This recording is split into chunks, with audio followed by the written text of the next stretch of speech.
It's the first day of spring, but it feels more like an Arctic winter.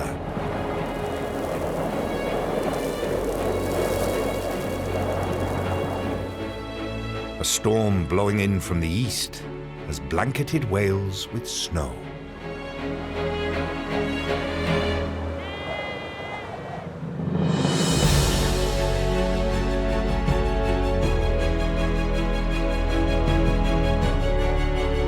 Across the country, from the eastern borders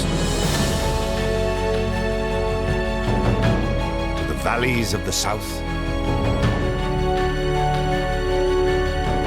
and the mountains of the north, winter is refusing to release its icy grip. Such bitterly cold weather is dangerous for much of our wildlife. For scavengers, there's a chance to feast. It's a dramatic start to a truly wild year.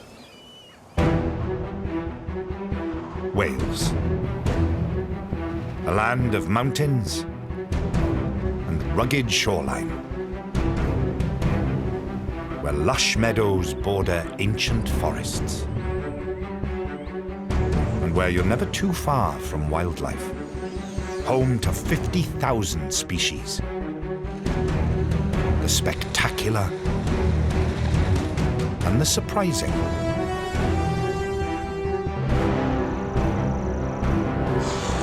Each season brings its own challenges.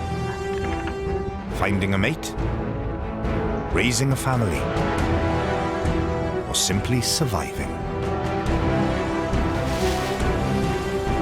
Filmed over a year of extremes, through storms and drought and wonder. Welcome to Britain's Wild West.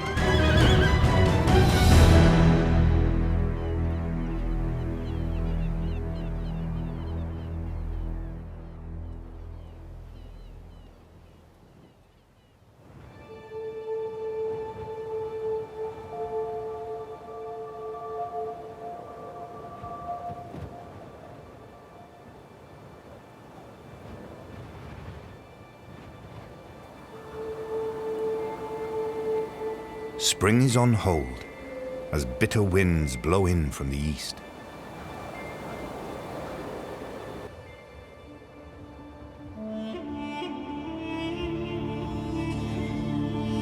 These wild ponies are an ancient breed which have lived in Snowdonia for thousands of years.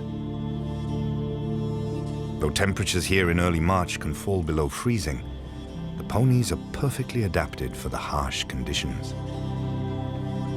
Even so, it takes a strong mare to survive up here, especially if she's heavily pregnant. It won't be long before she gives birth. If it doesn't warm up soon, the foal will struggle to survive. She needs spring to get a move on, and fast.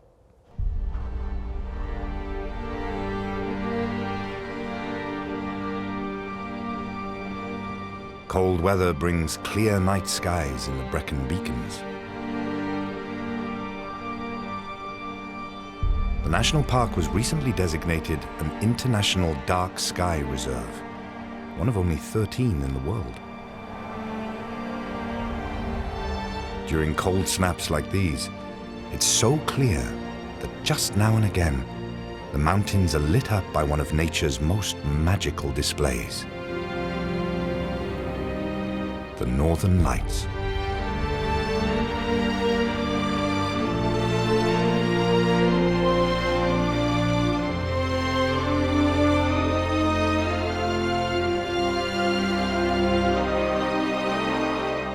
Further north, on Anglesey, the light show is even more spectacular.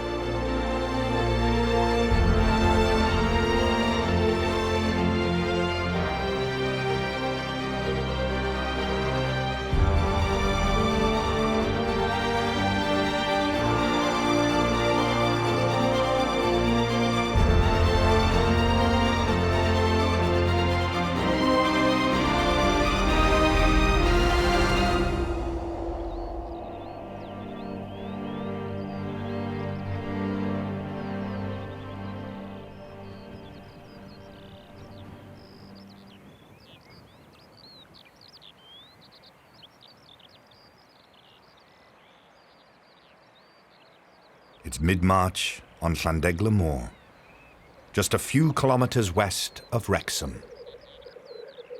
As the sun rises, this is the scene of one of Wales's rarest wild spectacles.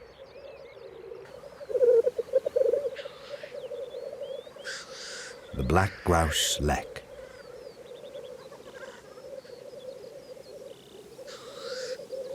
Male birds fly in from the surrounding area to strut their stuff and hopefully win a chance to mate. There are only a few hundred such birds in Wales, so this gathering is a special sight. This female might look plain and drab, but she's very choosy. She'll only mate with the most impressive males. One of the largest of her suitors holds the center of the lek, where females gather. But he has a challenger. The rules of engagement are clear. First, a parallel walk to size up the opposition. Then some posturing, with a bit of burbling thrown in to impress and intimidate. But this challenger won't back down.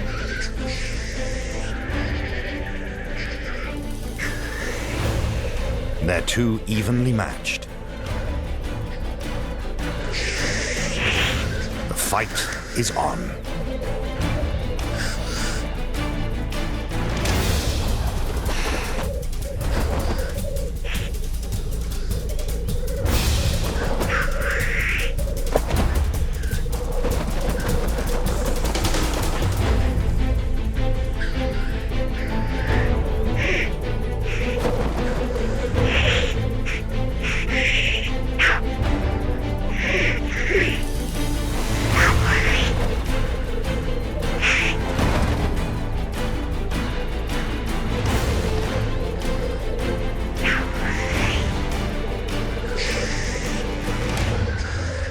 All of this is for her benefit. But she doesn't seem very impressed. The breeding season has only just begun. There's no rush to find a mate, so she heads off to feed. Her would-be suitors carry on, unaware that they've lost their audience.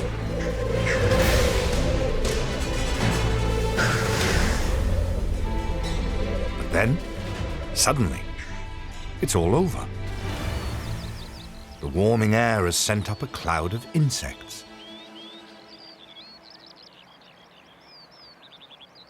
Time to eat. Hostilities are suspended. Until tomorrow morning, at least.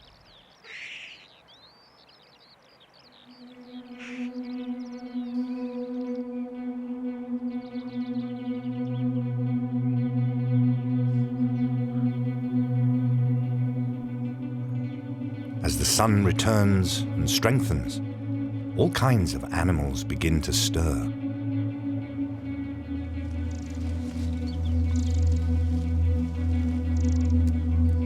Further downslope, the warmth has drawn an adder out of hiding.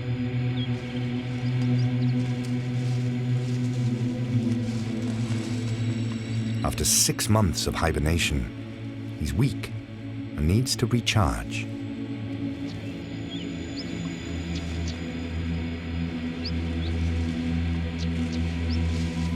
He searches for a safe place to bask in the winter-beaten bracken.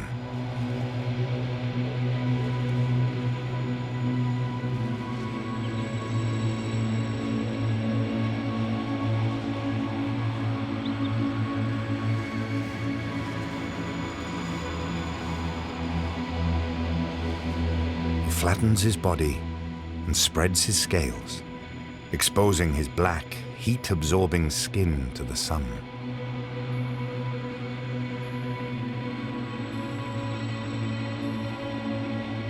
Adders are becoming increasingly rare across much of Britain, and wild Welsh moorland like this is one of their last strongholds.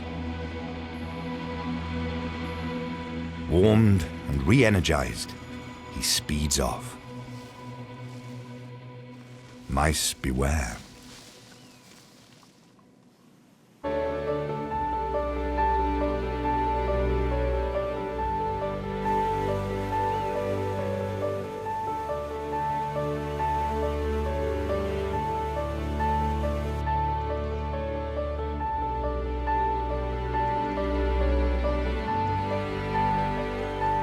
The cold weather has delayed much of the breeding season. But in the Wye Valley, in the more sheltered south, a pair of dippers are busy nest building. Or at least, one of them is.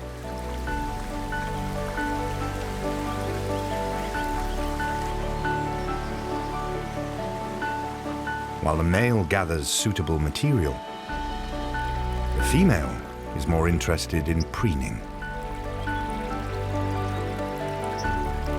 She needs to keep herself in good condition.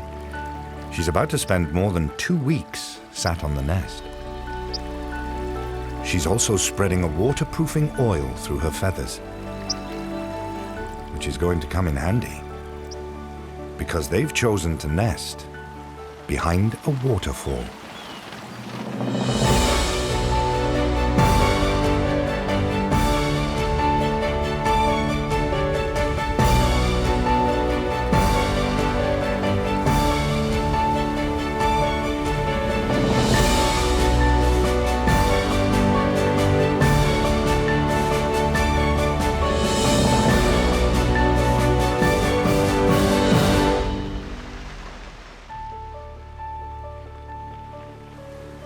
Dippers are found on the upper reaches of most of the country's rivers. They're a testament to the health of Wales's wild waterways.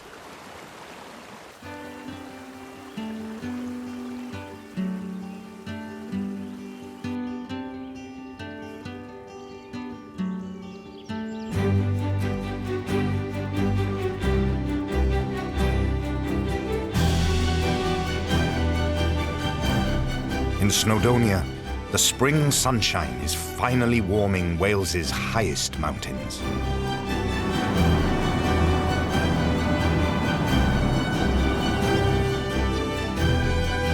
And with it comes new life.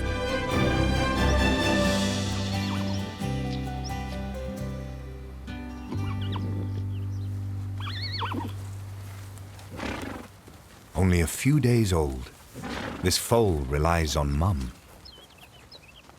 who is a source of comfort, food, and a much-needed windbreak. His new family is a herd of 25 wild Carnivorous ponies. 1 stallion, 12 mares, a few yearlings, and lots of newborn foals.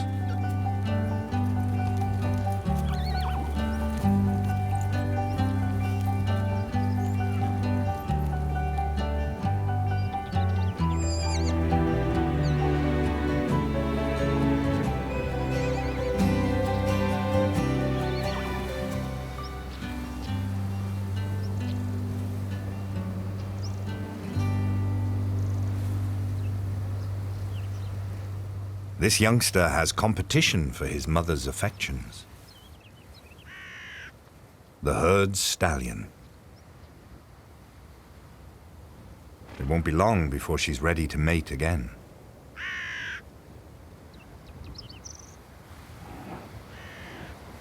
He checks if she's in season. Known as the phlegmon response, he lifts his top lip, enhancing his sense of smell.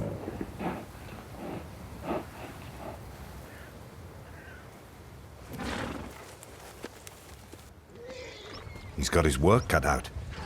All of his mares are coming into estrus at the same time.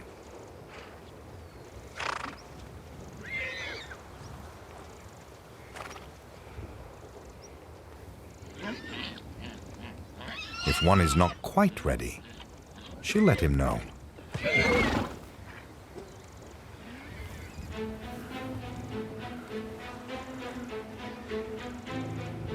But it's not just the mares he has to keep an eye on.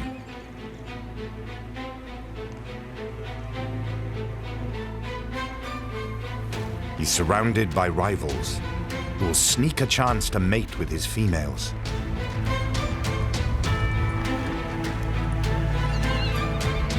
Or even steal them for their own herds.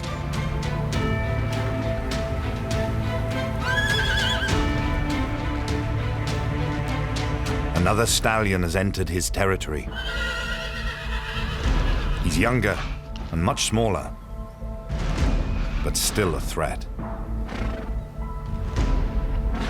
After sizing each other up, it's the young stallion that lands the first bite.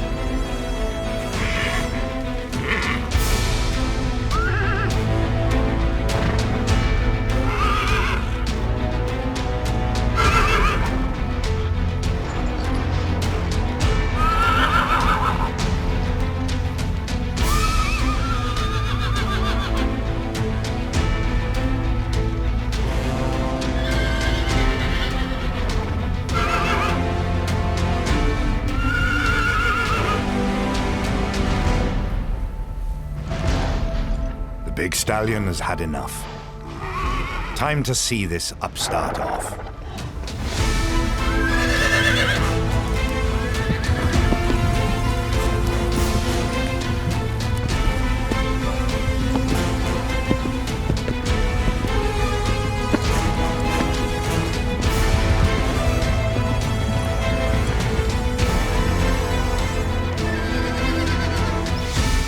Job done.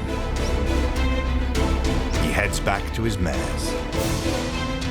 And in the nick of time, the breeding season is finally getting started. The stallion has a busy few weeks ahead of him.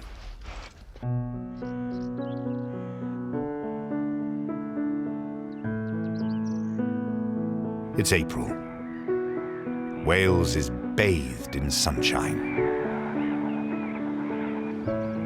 Warm winds from the continent bring hundreds of thousands of birds, which have migrated all the way from Africa. The Dyfi estuary just north of Aberystwyth welcomes the largest of these long-distance travelers. Ospreys.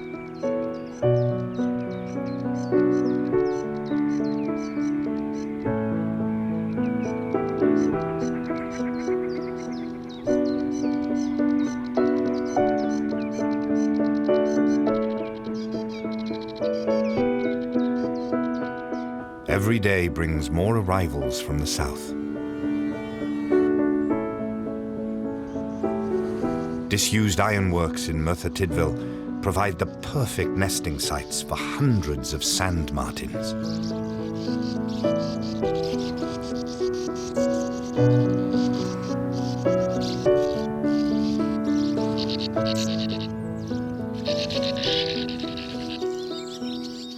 Hot on their tails are their more familiar cousins. One swallow may not make a summer, but it is a sign that spring is underway.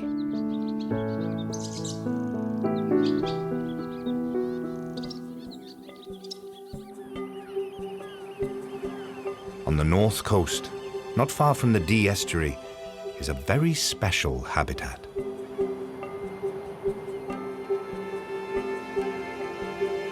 A series of freshwater pools among the sand dunes.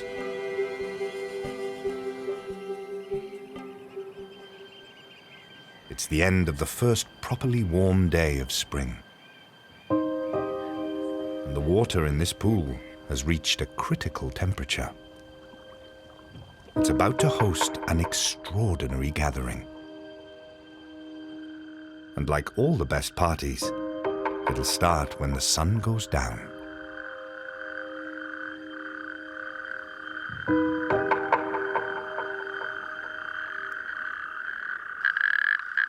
A natterjack toad.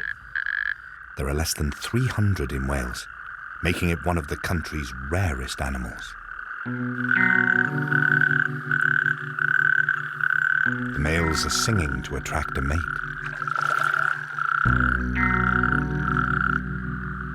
But this small one has a problem.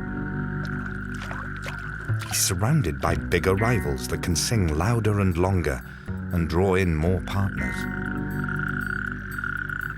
Singing this loud takes a lot of energy.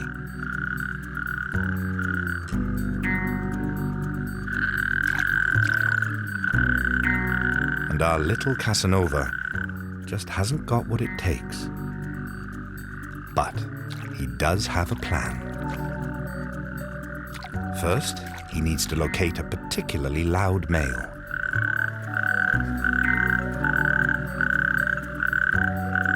This one should do nicely. He needs to get as close to him as possible.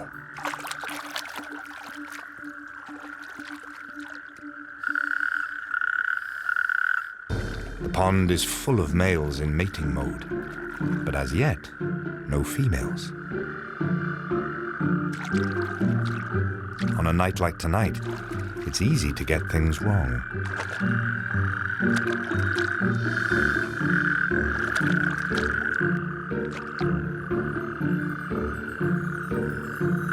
Even the biggest, loudest males get mistaken.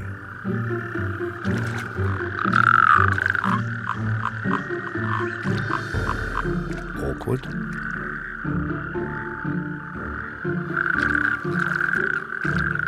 Our little natterjack is also getting some unwanted attention.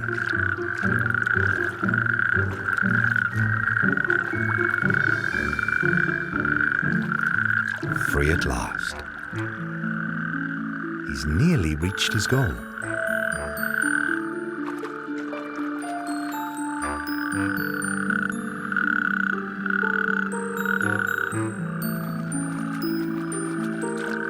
Finally, he's in position and ready for action. The song of the large male can be heard more than a kilometre away. This female is homing in on his call.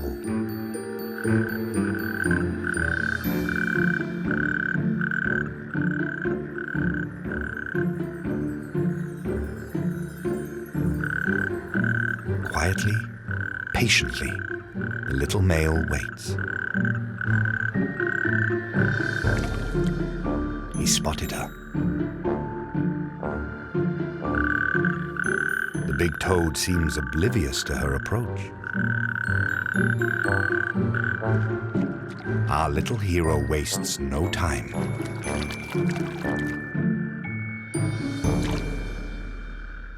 While the big male appears lost in his own song.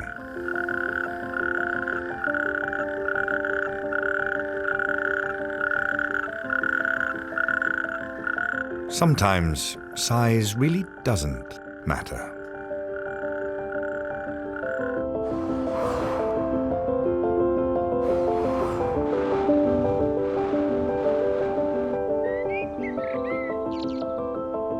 In Wales, you're never too far from wildlife, even in Cardiff, the capital city. People rush past, unaware of the urban romance playing out alongside them.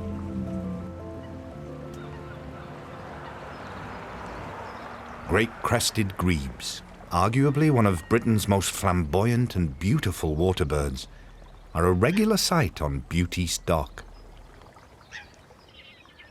The pair bred here last year, but then separated to spend the winter feeding apart. Now it's time to rekindle their relationship. And they do that with a dance.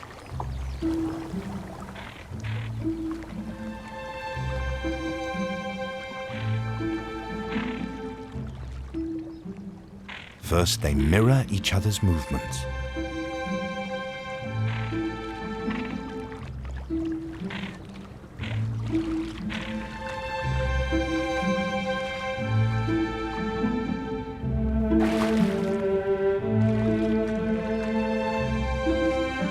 The exchange of gifts is a key part of any long-term relationship. And for grebes, nothing says commitment better than a beak full of pondweed.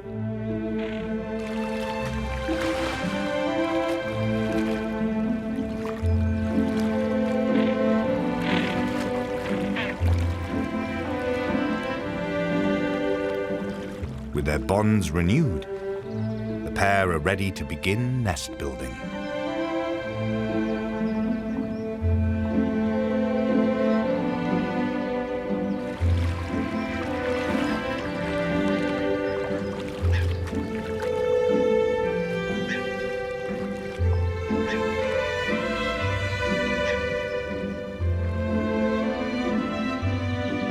They're a bit behind their neighbors, the coots, proud parents of 5 colorful chicks. But with their partnership strengthened by the weed dance, the grebes are working as one. It won't be long before they have a boisterous brood of their own.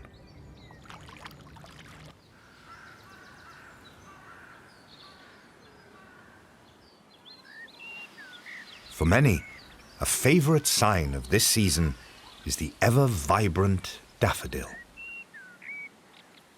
Their emergence is several weeks late, but finally, gardens and parks are lit up by Wales's national flower. These large, blousy daffodils are very different from their wild ancestors. In ancient glades across the country, wild daffodils' tender shoots have had to cope with unusually harsh weather.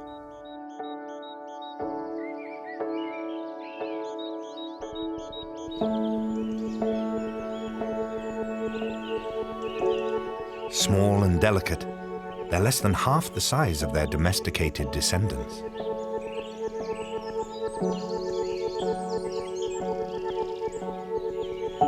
In folklore, wild daffodils are said to represent hope, folly, and unrequited love. A true folly would be to eat one. The daffodil is highly poisonous, with most of the toxins stored in the bulb.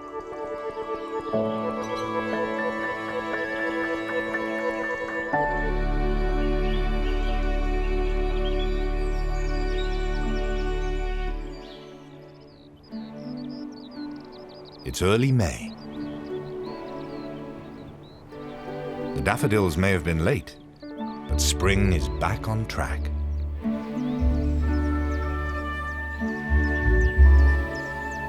The bluebells and wild garlic emerge right on time.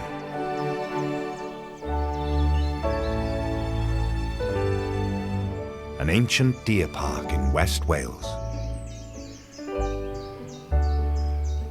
For centuries, this land has been the territory of the same family.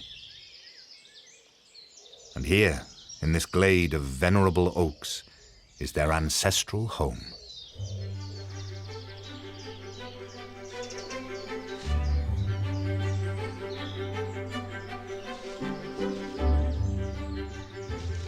The first of the clan emerges. A big boar. At 8 years of age, he's the oldest in the family. Other adults are quick to follow.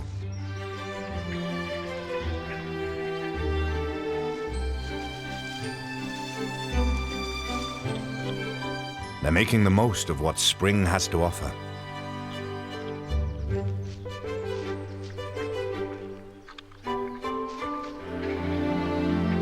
The younger badgers are more tentative.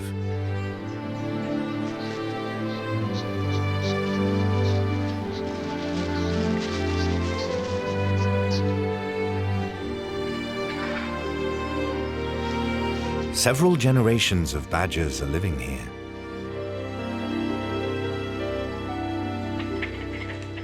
Like many family get-togethers, there's always the odd squabble.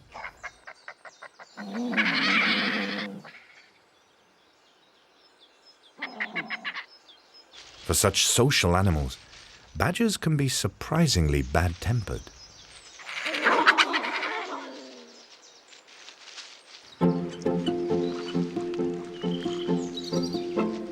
This evening is a very special occasion.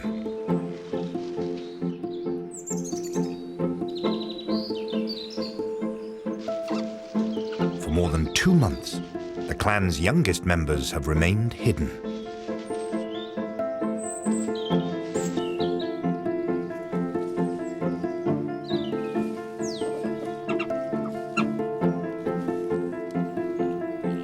Mum coaxes them out of the set. This is the newborn cub's first look at the outside world.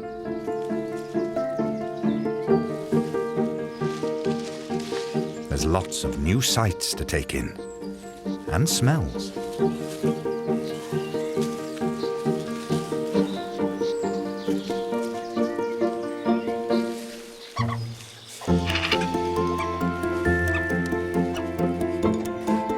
The bigger cub is minding his own business, while his little sister just wants to play.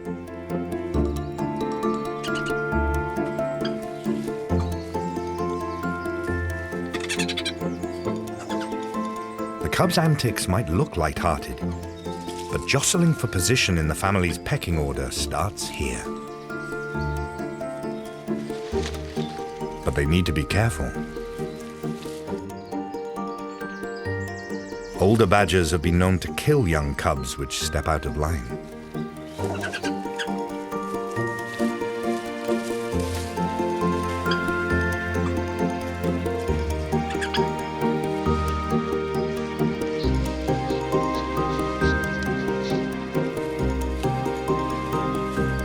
Mum's not taking any risks.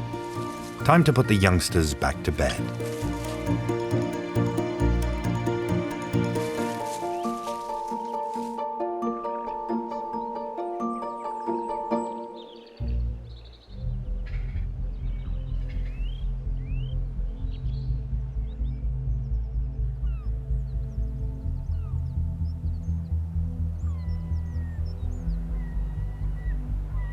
Around the Welsh coast, the return of the sun is also warming the sea, and marine creatures are getting ready to breed.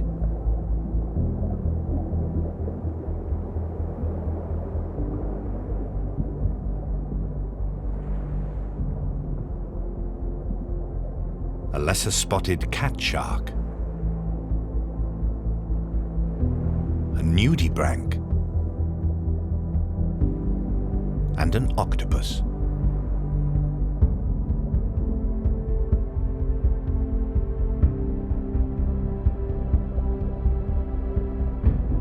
The underwater world will soon be filled with new life. And above the surface, the season is moving up a gear. 6.5 kilometers off the Pembrokeshire coast lie some of Wales's wildest places.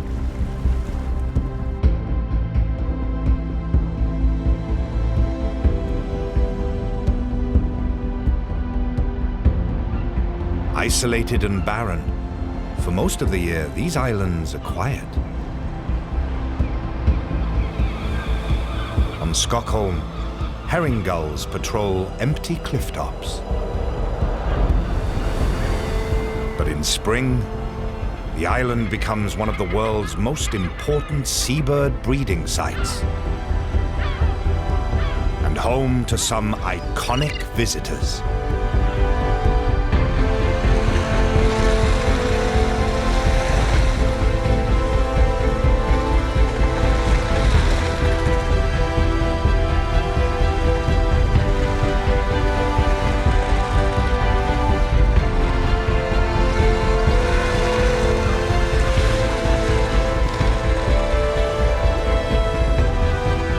Puffins, 10,000 of them.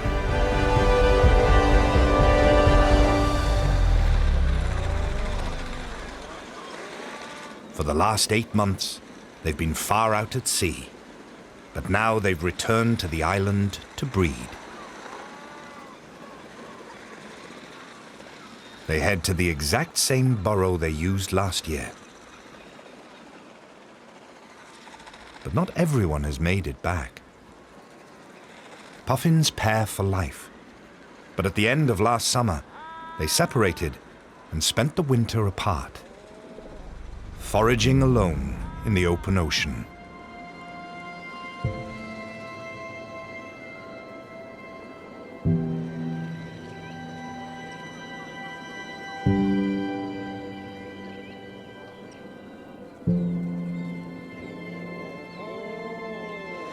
It's only now that some discover that their partner hasn't made it through the long, stormy winter.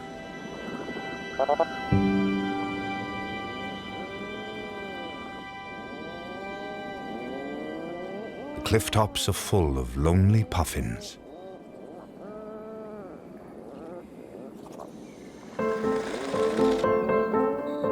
For the lucky pairs that have made it back, it's time for a romantic reunion.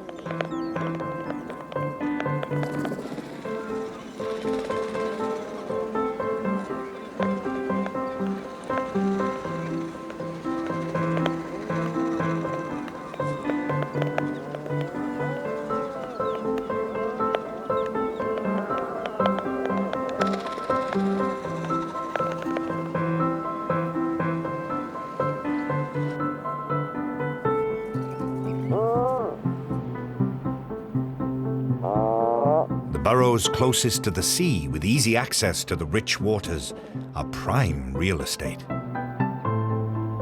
Any young couples looking for their first home will find this a very competitive market.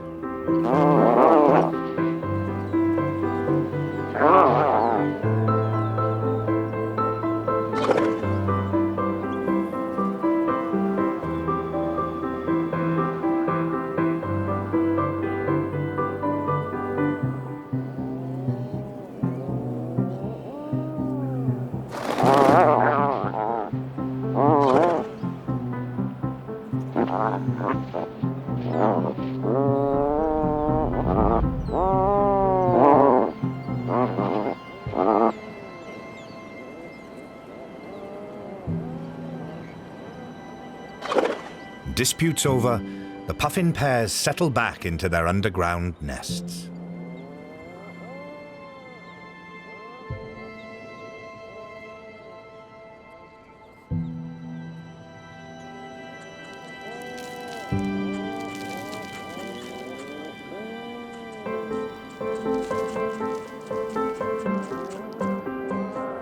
Like any property abandoned for most of the year, the burrows could do with a little maintenance.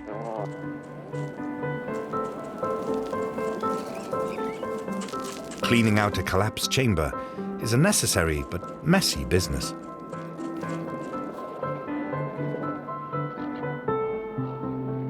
Once the digging is done, it's time to spruce the place up.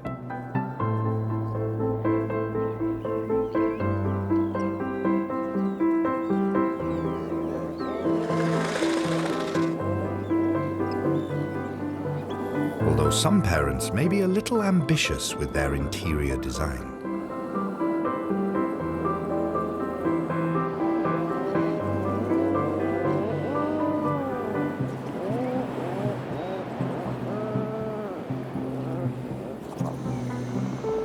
In a few days' time, they'll lay their single egg. But this island is no paradise.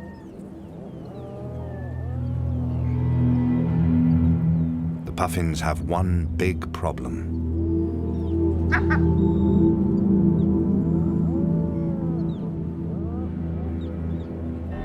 They're neighbors from hell. These gulls will steal the puffins' food and eat their young.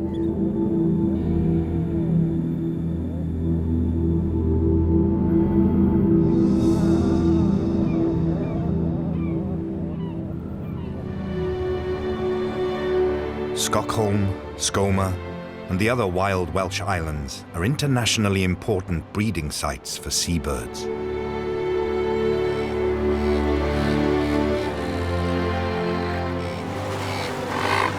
Razorbills, fulmars, guillemots. More than 1 million birds in all. It's going to be a busy summer around the Welsh coast.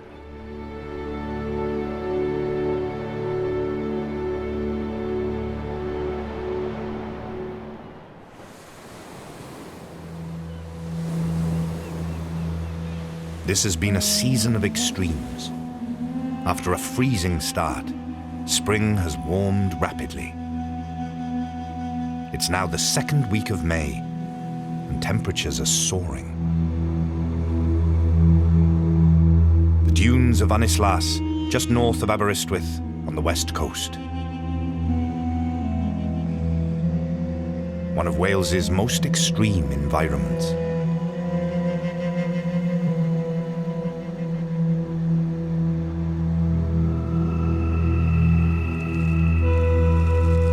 The sun-baked sand reaches scorching temperatures.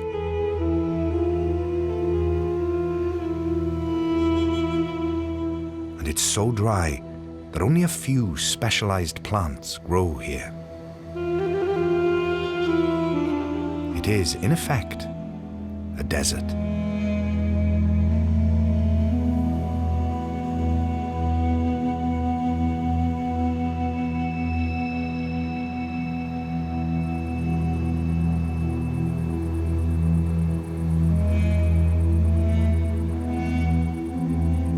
Here be dragons.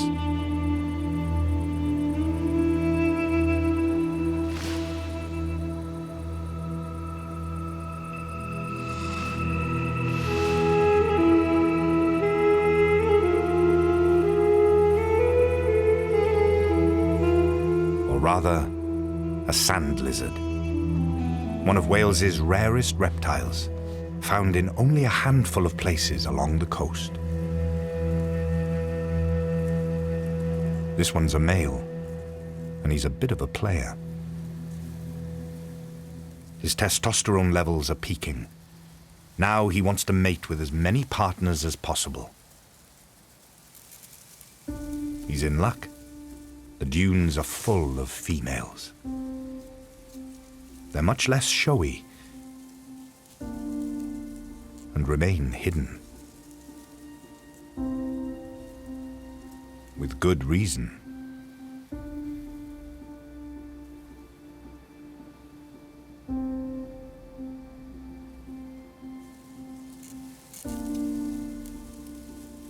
But our reckless Romeo is ready to risk all and breaks cover.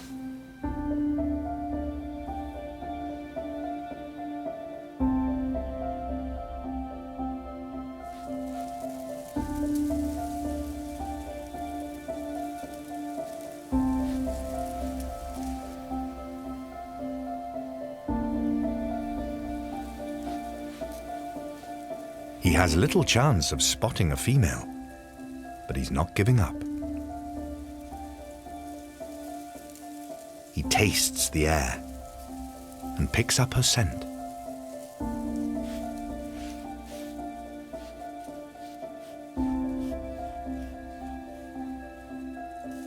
She's hiding somewhere in this clump of marram grass.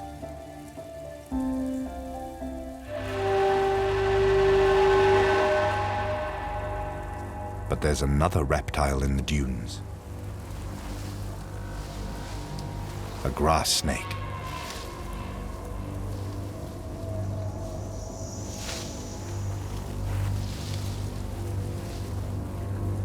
And he's hunting lizard.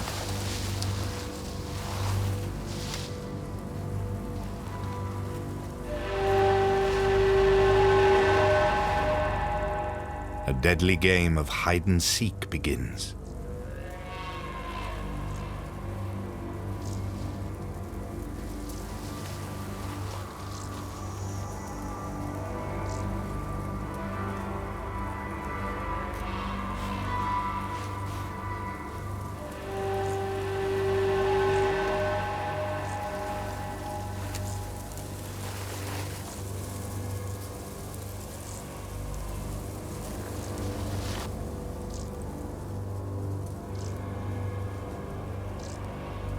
Like the lizard, the snake has sharp eyes.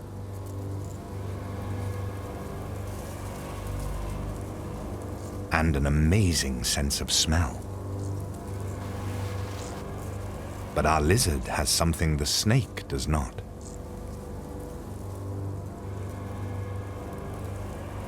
Ears.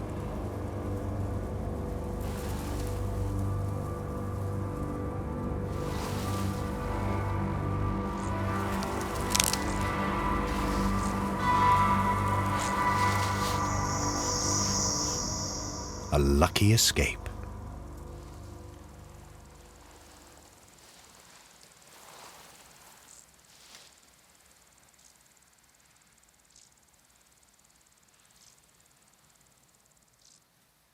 But there's no time to rest. He's immediately back on the hunt for females in Wales's miniature Sahara.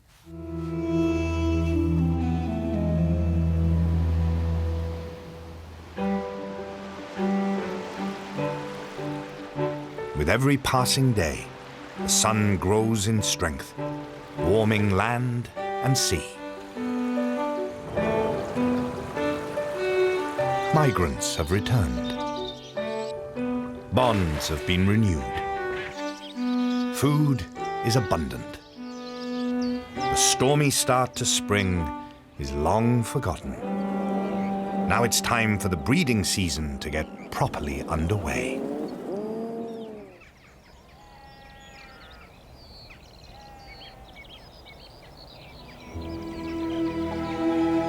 Late spring. The sun has finally started to warm the land.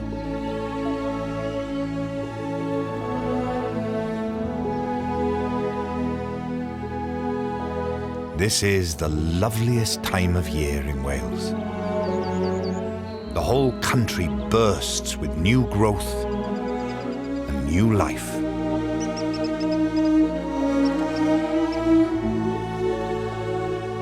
For wildlife, this should be the start of the good times. But in the coming weeks, the growing young will keep demanding more, and predators will intensify the hunt. For many animals, this will be the most critical time of the year. Wales, a land of mountains and rugged shoreline, where lush meadows border ancient forests, and where you're never too far from wildlife. Home to 50,000 species, the spectacular and the surprising.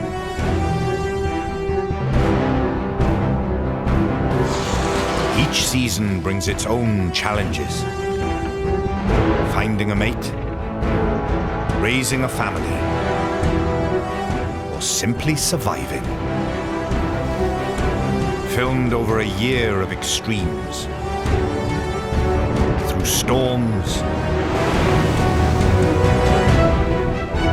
and drought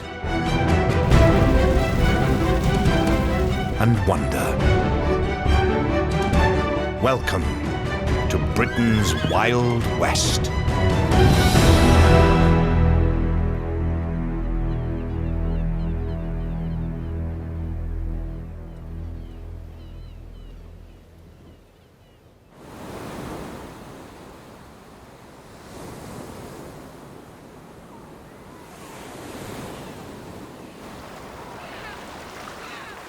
Just off the western tip of Pembrokeshire are the seabird havens of Skomer and Stockholm.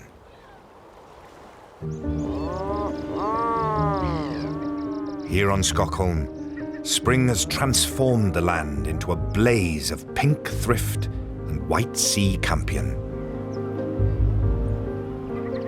And deep in the burrows that riddle the island, new life is stirring.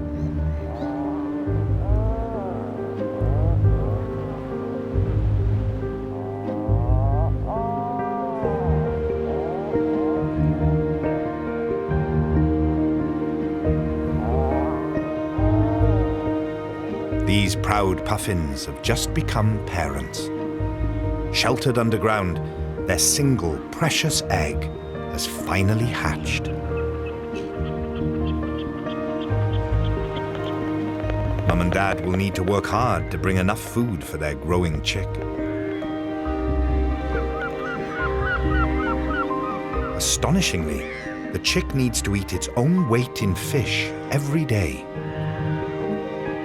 It's time for this parent to get to work.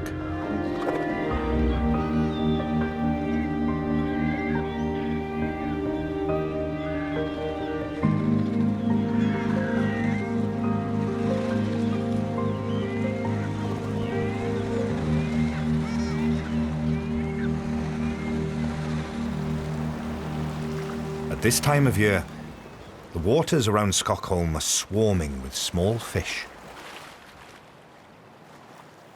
Most of these, including the puffin's favourite sand eels, are many meters below the surface.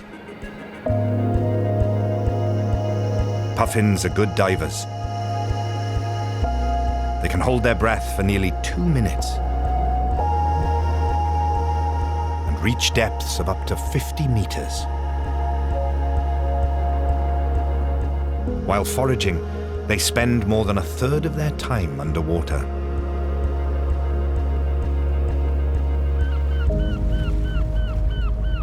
Our dad has done well.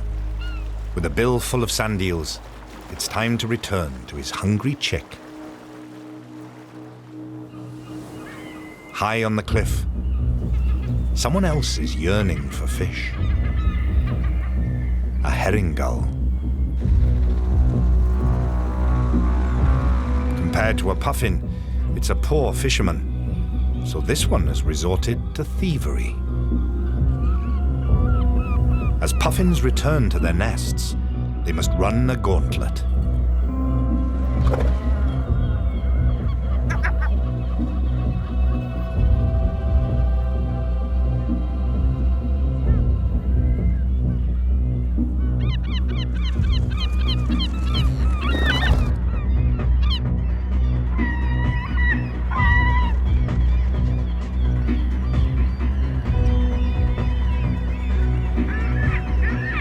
Even rob puffins at their own front door.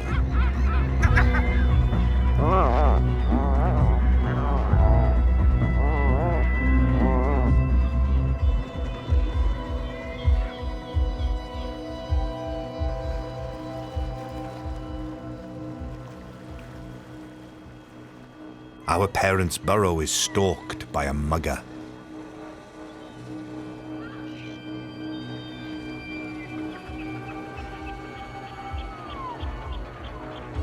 Puffins are always vigilant when returning with sand eels. Dad spotted the danger and turns back.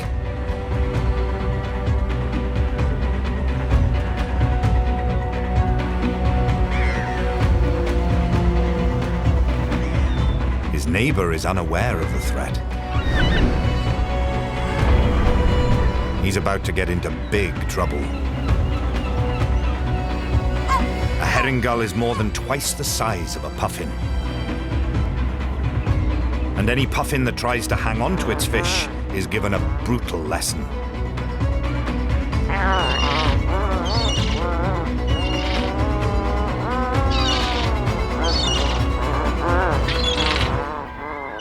These attacks can be fatal.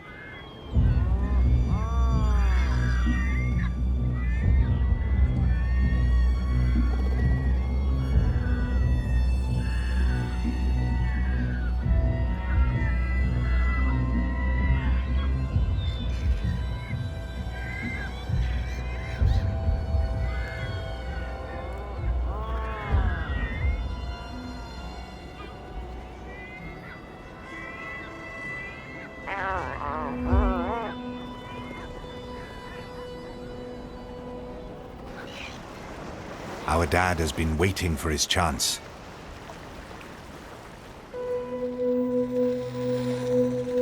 He has a clear run back to his burrow.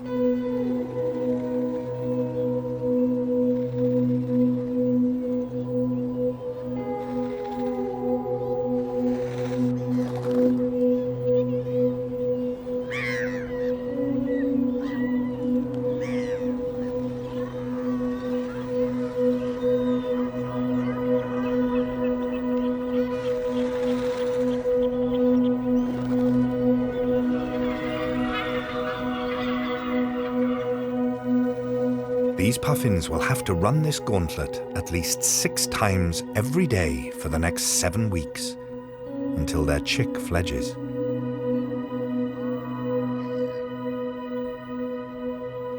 But as long as there are fish in these rich waters, they have every chance of succeeding.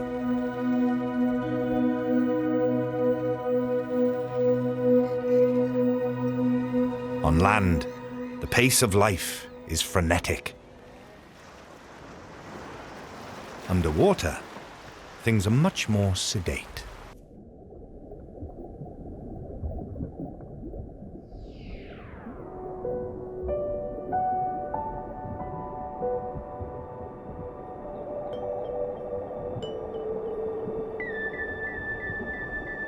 A female grey seal.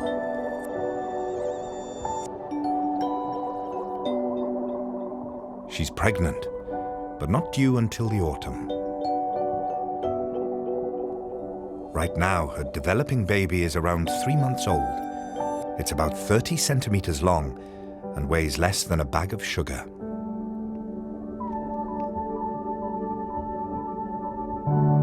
Food is plentiful. She can take life easy.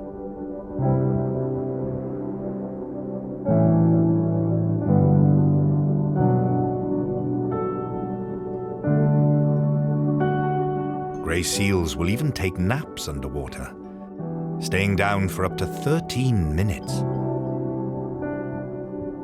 But when the weather is fine, they seek the warmth of the sun.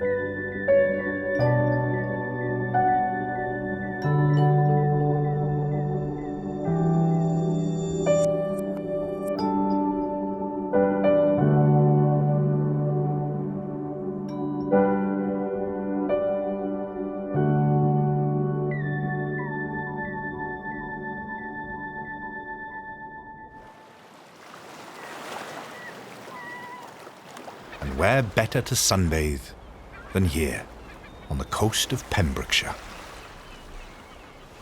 Around 5,000 grey seals live here, the highest concentration anywhere in southern Britain.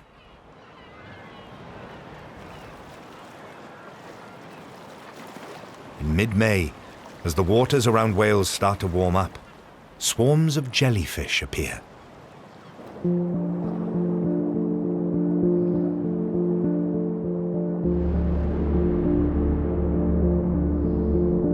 These are barrel jellyfish.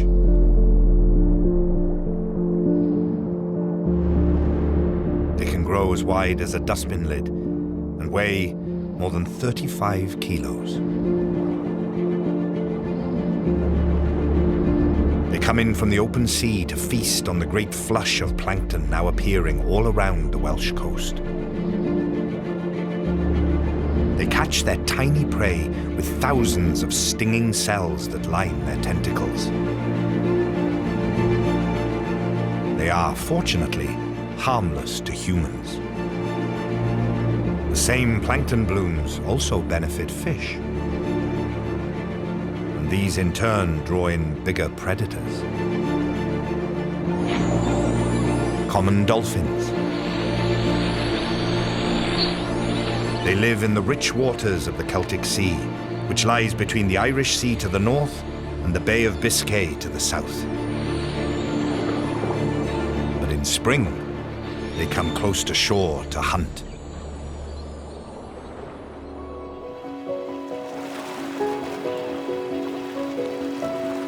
Wales is surrounded by sea on 3 sides.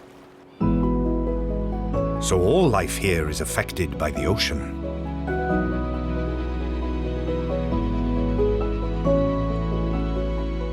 Vast quantities of moisture-laden air blow in from the Atlantic. This moisture crosses Wales's 2,700 kilometers of coastline as cloud and mist. Westerly winds push this air inland towards the mountains, where it rises and cools, and then it falls.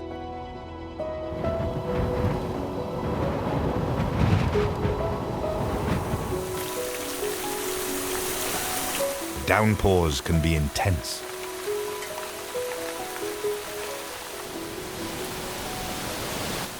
In the most mountainous areas, there can be almost 3 meters of rain a year, more than in many tropical rainforests.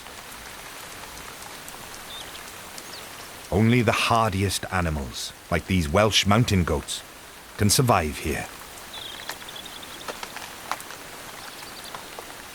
And in a few of the wettest and remotest corners of Wales, you can still find magical places. The Celtic rainforest. This fragment lies on the western slopes of Snowdonia. Even in May, the driest time of the year in Wales, it remains damp and humid.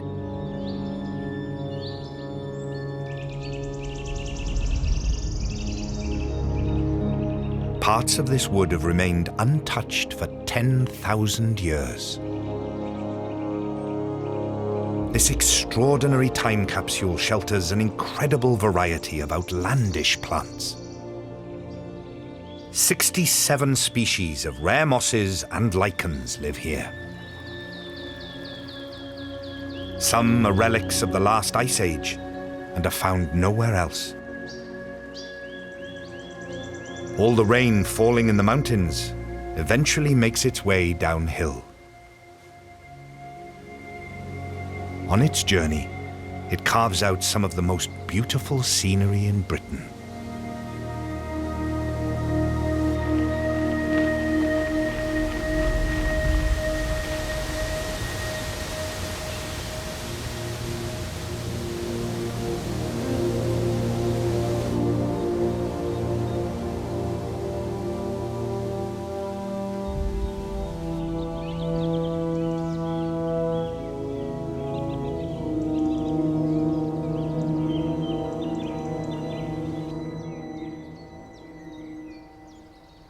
Wales's mountain streams feed some of the largest rivers in Britain. The next 3 months will be amongst the driest on record, and these waterways will become lifelines.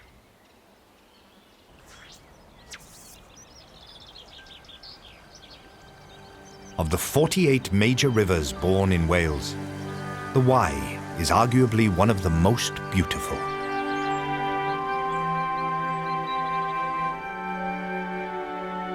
Its clear waters run 215 kilometers from its source high in the Cambrian Mountains to the Severn Estuary.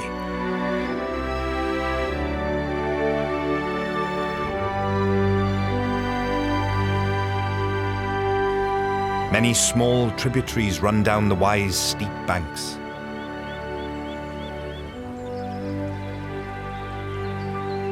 In these cold, fast-flowing waters lives a very special animal. And behind this waterfall, it makes its home.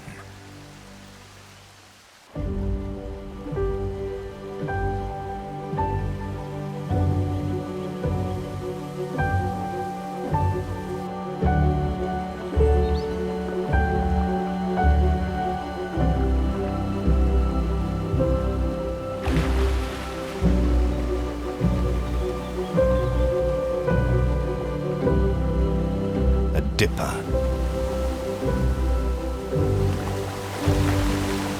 Wales is a stronghold for these extraordinary birds, which are found on almost all of the country's rivers.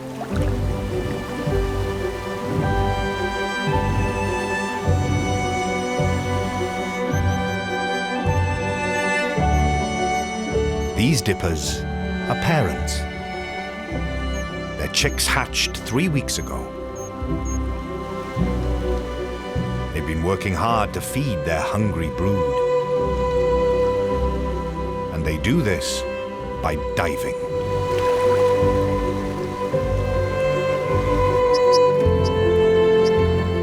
But this is the behavior that gives dippers their name.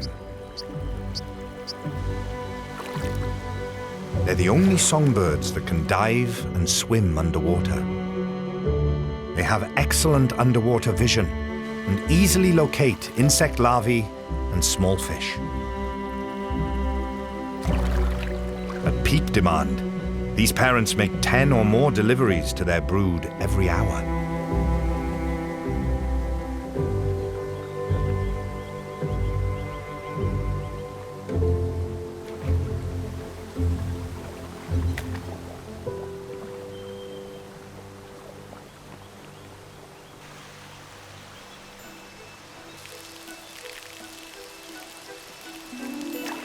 It's a big day for this dipper family.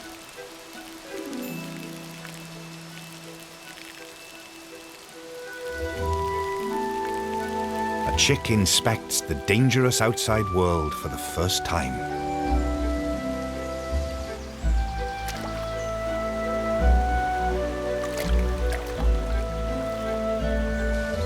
And takes its first flight.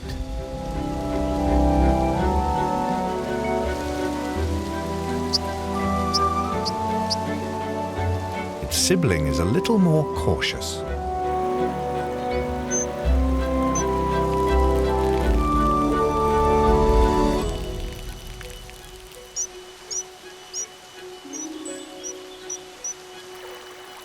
Mum's unaware they've left the nest.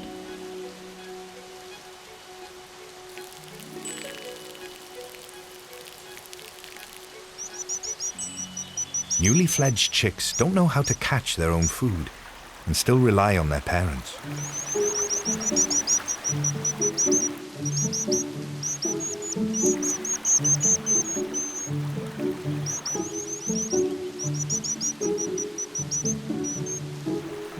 In just a few weeks, they'll have to learn to forage for themselves.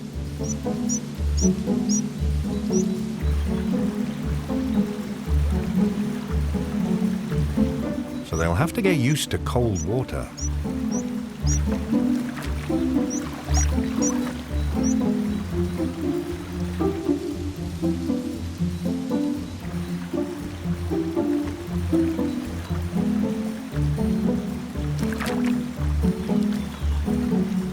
For now, at least, they still have Mum and Dad.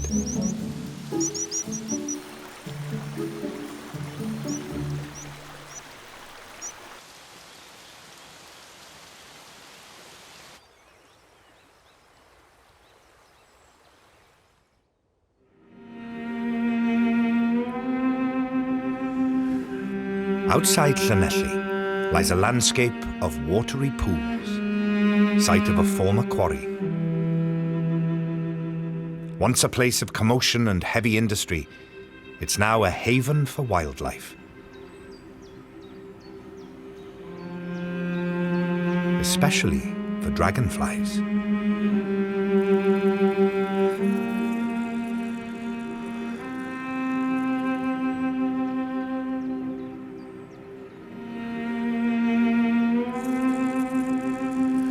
In Welsh folklore, these creatures symbolize spiritual transformation, renewal, and freedom.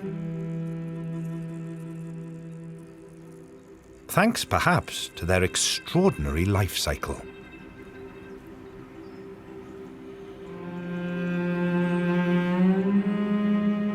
After spending nearly 2 years as a larva, it emerges from its watery home, climbing the stem of the nearest plant. The final stage of its transformation is the shedding of its skin, after which it takes to the air.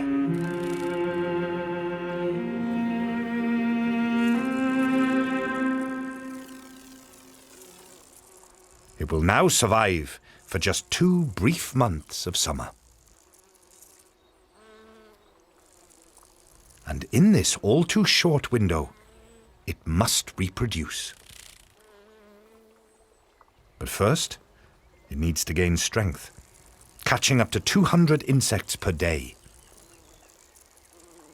Dragonflies are aided in the hunt by their extraordinary eyes, a complex system of hundreds of lenses, allowing them to see in 360-degree vision. Finally, it is time to mate. The male grasps the female by the scruff of her neck, using claspers on his abdomen. If the female approves, she bends her body in close, and they successfully pair.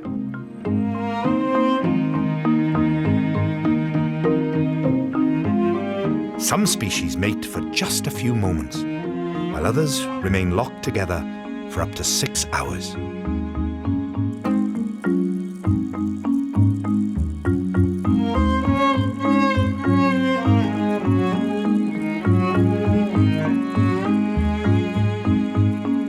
The female goes on to deposit hundreds of eggs on the leaves of plants or loose in the water.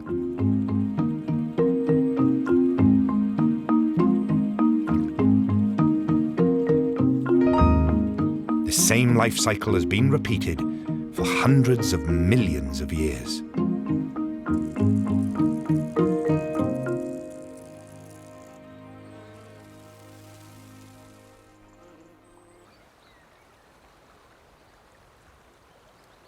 A short distance away, on the edge of the Brecons, is an animal that has not been seen wild in Wales for more than 500 years.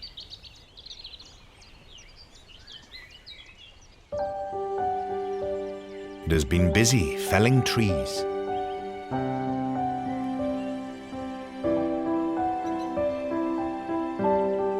and piling up branches.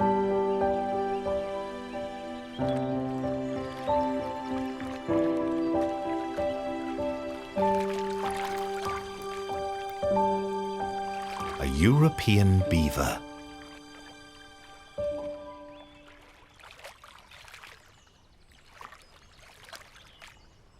This one is captive and part of a program that might eventually introduce them back into the Welsh countryside.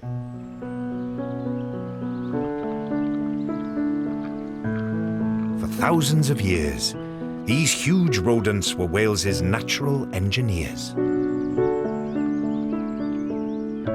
By building dams, they create nutrient-rich pools that would have been common in Wales's ancient landscape.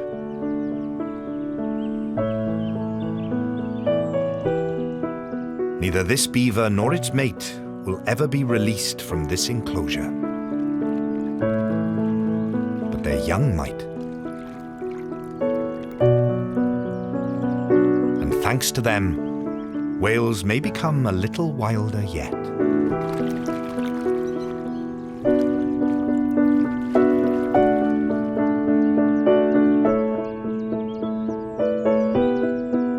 Far from the beaver's pools, the River Wye eventually flows into the sea.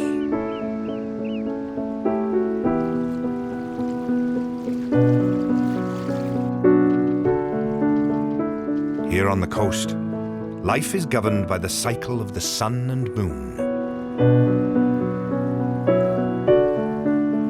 Twice a day, the tide ebbs and flows.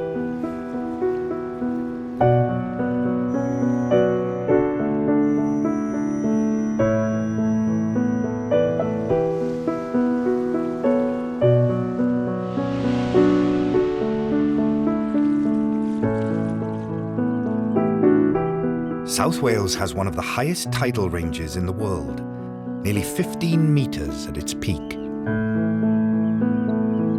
Welsterly Beach. This particular morning in late May is one of the lowest tides of the month. The retreating sea has left thousands of rock pools. Each pool becomes an isolated little world, rich in marine life. All the bigger predatory fish have gone with the tide. It's time to come out of your shell.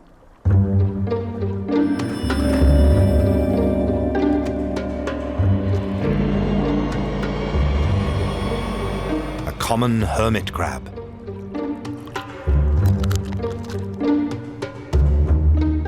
Its body is soft, so it uses an old snail shell for protection. The shell looks heavy. In fact, it's a bit of a drag.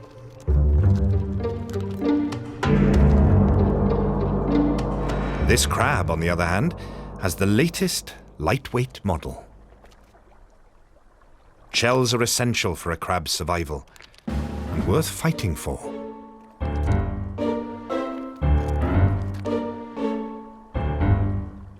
Usually, hermit crabs will fight to win a larger shell when they outgrow their current one.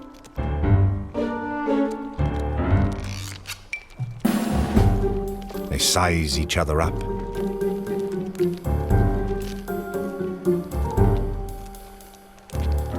Our crab has taken a fancy to this lighter but smaller shell.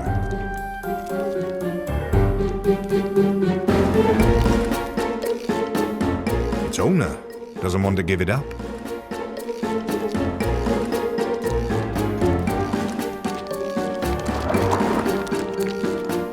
Gotcha! But he's not budging. A few knocks might help.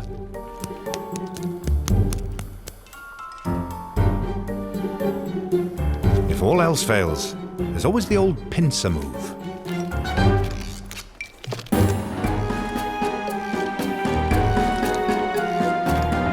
A perfect fit. But his opponent is left naked. This is awkward. He seems reluctant to move into the big shell.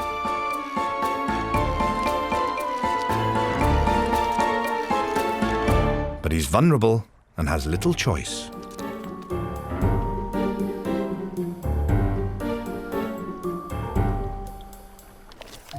All he can do is watch as his prized shell is taken away.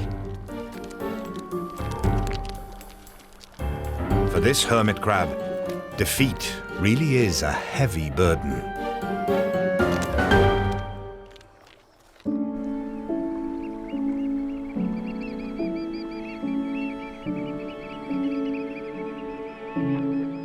It's the end of May.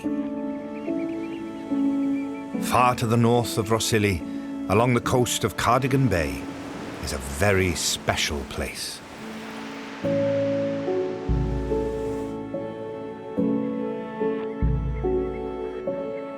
Dovey Estuary.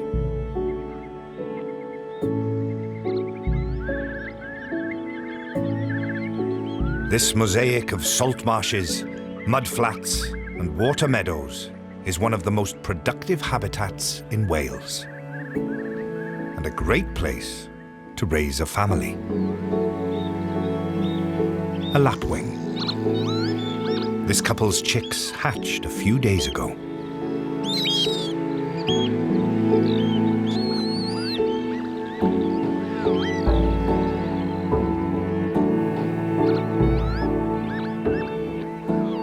Mum and Dad have brought them to the best feeding spots where the ground is soft and wet.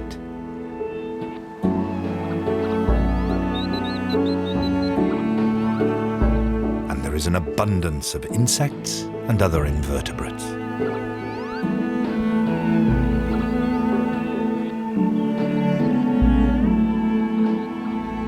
At this age, the chicks can't fly and are very vulnerable.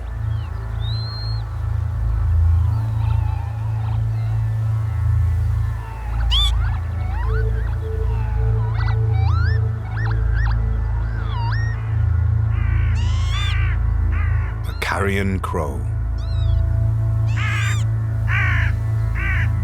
An egg thief and chick predator. A whole murder of crows. A warning call from Mum, and the chicks take cover. But crows are sharp-eyed, clever, and persistent. Unless the parents do something, their chicks are doomed. Adult lapwings are half the size of the crow, but this pair doesn't hesitate for a moment. Our parents' maneuverability gives them the edge in the air.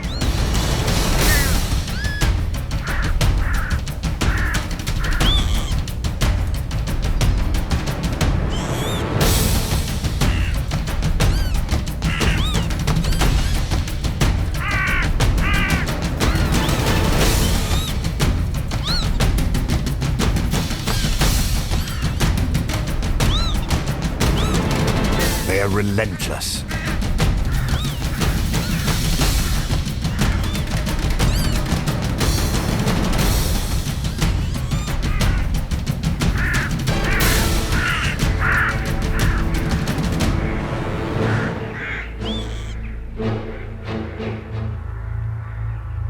While the parents are distracted, one crow launches a covert ground attack.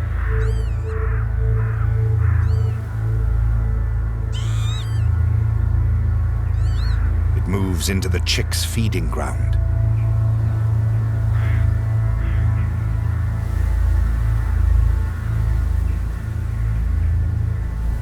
The chicks are now in real danger.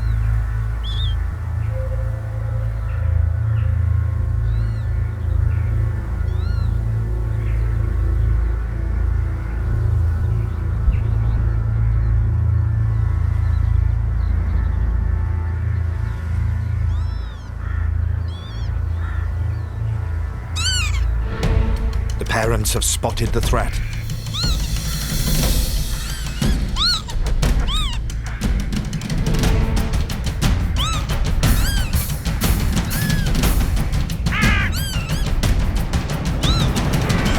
By calling and dive bombing the crow, they drive it away from the chicks.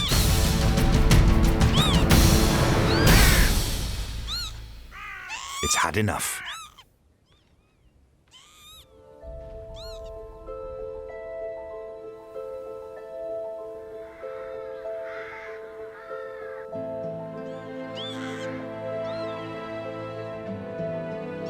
Worryingly, the chicks are nowhere to be seen.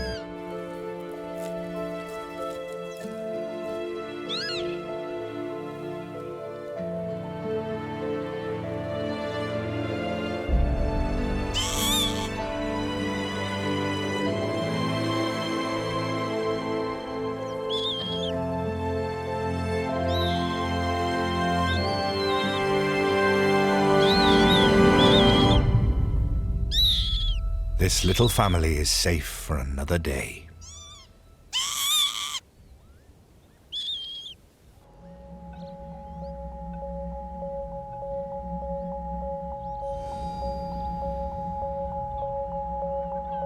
Much of Wales is sparsely populated, and it's easy to see how wildlife thrives here. But some parts of the country are very crowded. Here in the valleys of South Wales, as many as 500 people are packed into each square kilometre.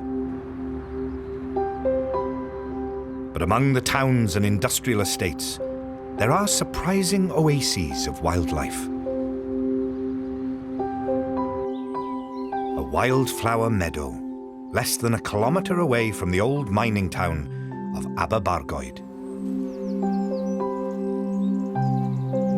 It's now early June. The weather is getting hot, and the orchids are in full bloom.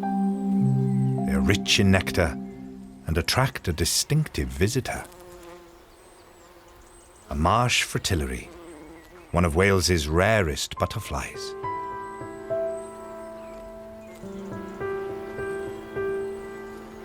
This adult will only live for 2 weeks. It's morning, and this male is drinking nectar and warming his body in the sun.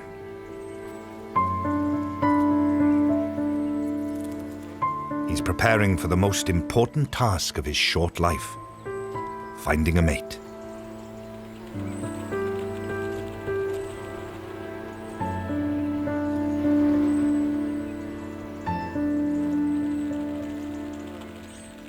He's in luck.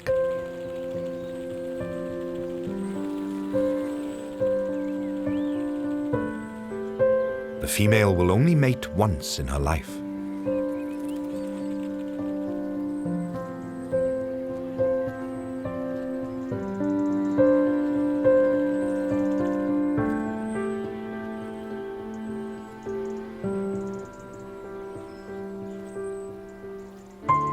Copulation can last for hours.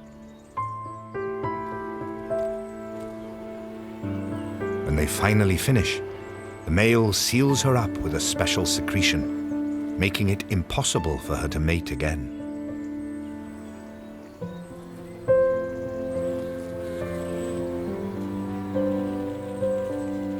The female now embarks on her own critical mission, to find a place to lay her eggs.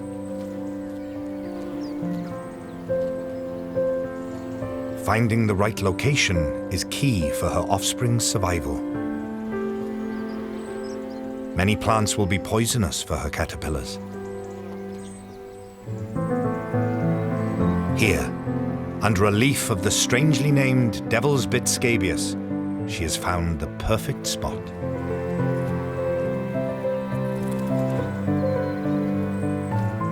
She carefully lays up to 350 eggs.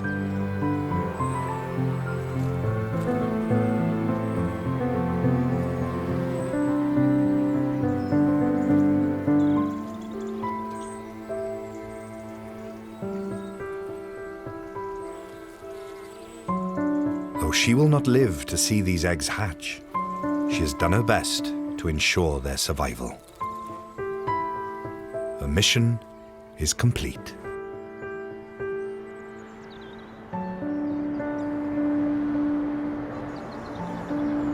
All this happens a short walk from what used to be the largest colliery waste tip in Europe. Proof that in Wales, you are never too far from wildlife.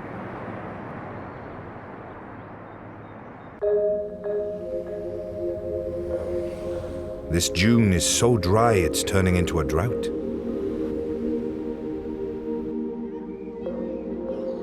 The ground is baked and hard. And for some animals, this is a problem. Fortunately, the wildlife here in this suburban garden is getting a helping hand.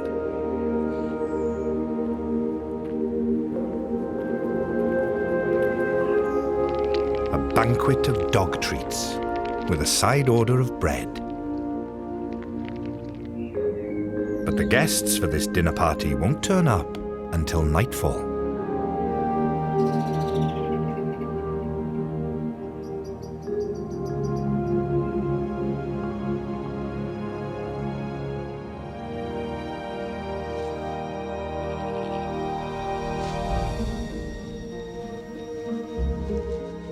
A badger.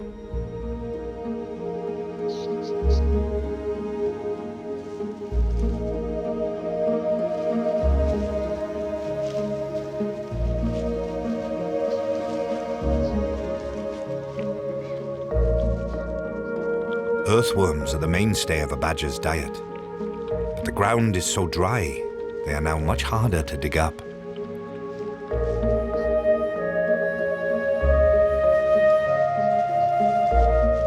Such handouts are hotly contested.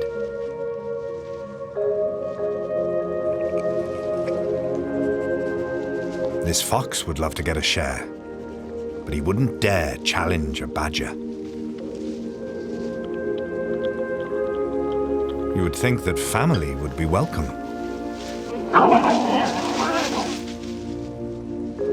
But these big bullies don't want to share their dog biscuits.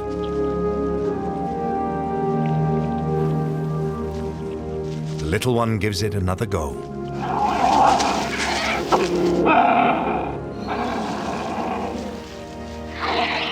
Badgers don't usually fight over food. But when you're hungry, the usual rules no longer apply.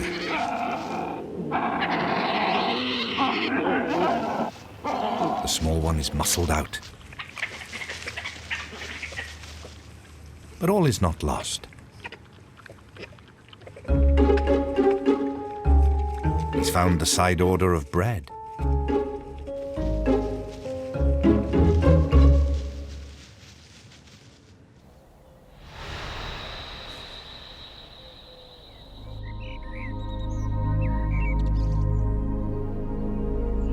Across Wales, the sunny, dry weather continues.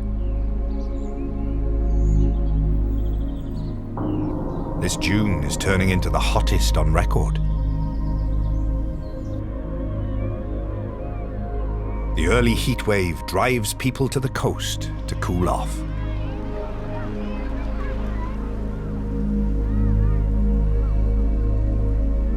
But it's not just humans seeking relief from the sun.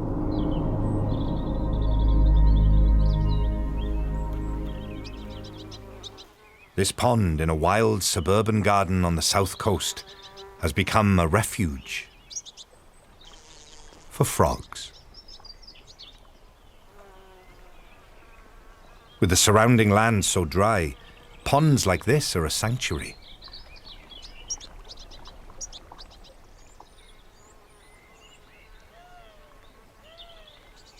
Close by, a very different animal is soaking up the late afternoon rays. A female grass snake. It's been a while since she's been able to take on any fluids. She's thirsty.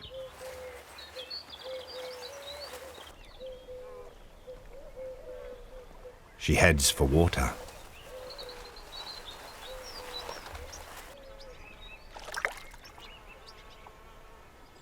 The pond might even be a relief after spending so long in the hot sun.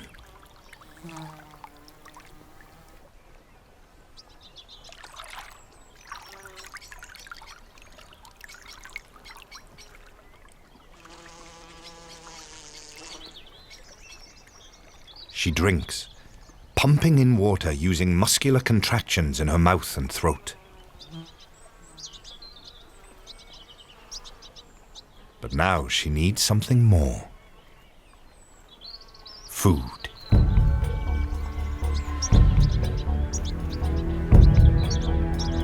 Time to hunt. Her favorite prey is frog. This pond is alive with them, so catching one should be easy.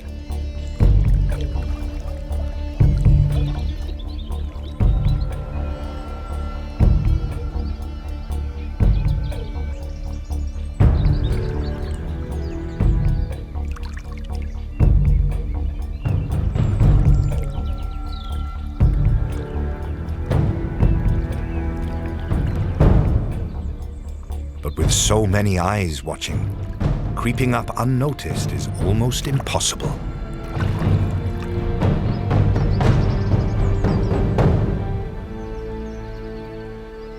She's out of luck.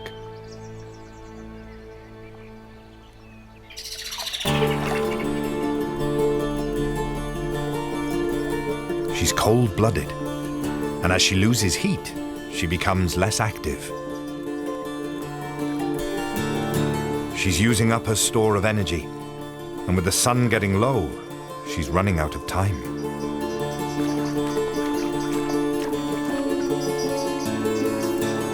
She needs to hunt quickly. The frogs are incredibly wary.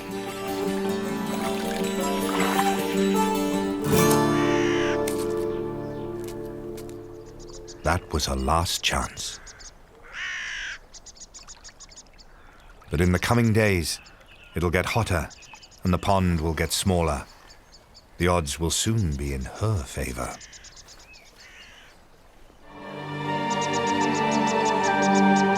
In the last few weeks, Wales's animals have made it through a challenging time.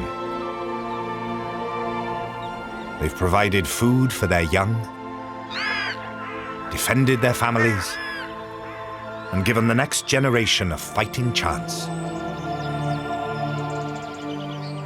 But now summer is here.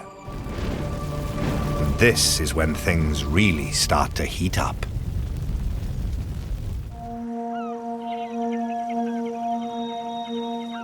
It's June, and the temperature is rising. Wales is at the start of one of the hottest and driest summers in a generation. The whole country is sweltering in the heat. This should be the most bountiful time of year. But for wildlife, this summer will prove challenging.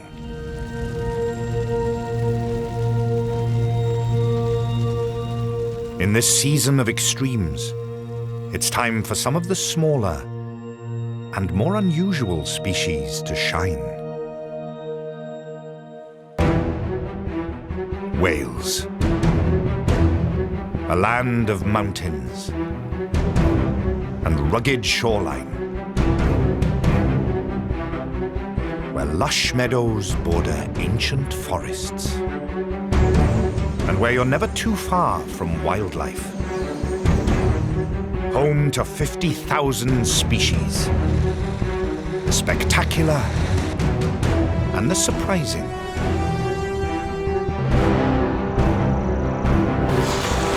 Each season brings its own challenges.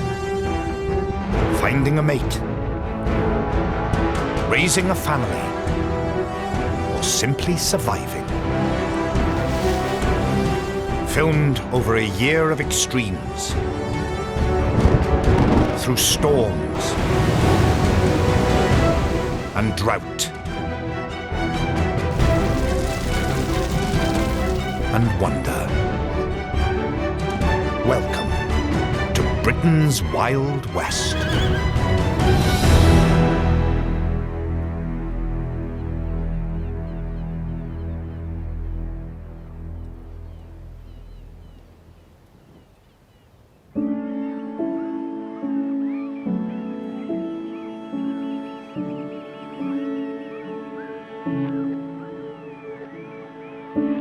It's early summer. There's no sign of the heat wave letting up. Gronant Beach, a stone's throw from Prestatyn in North Wales, provides a welcome refuge for overheated holidaymakers. But there's one group of visitors who've come from slightly further afield.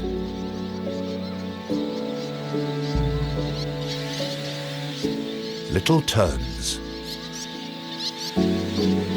They've travelled thousands of kilometres from West Africa to breed here.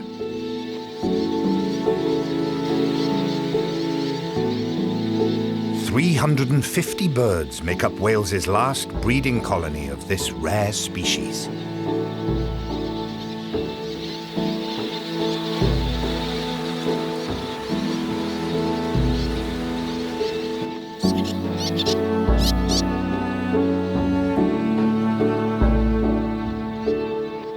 Females have spread out across the beach, choosing isolated patches of sand in which to lay perfectly camouflaged eggs.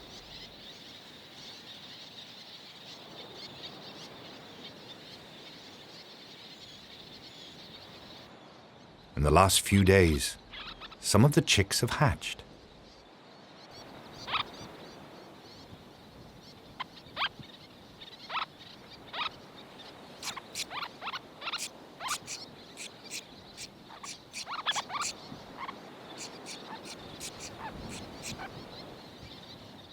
Parents take it in turn to guard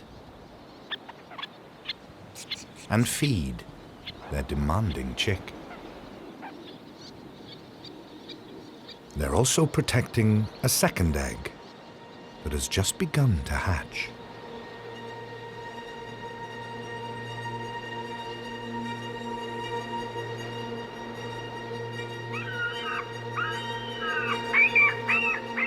Hungry gulls lurk above. But the best form of defense is attack.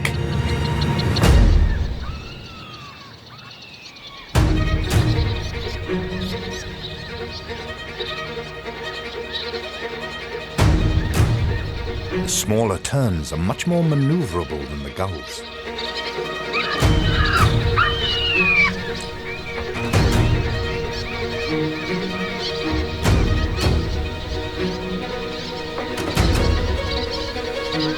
The chicks panic.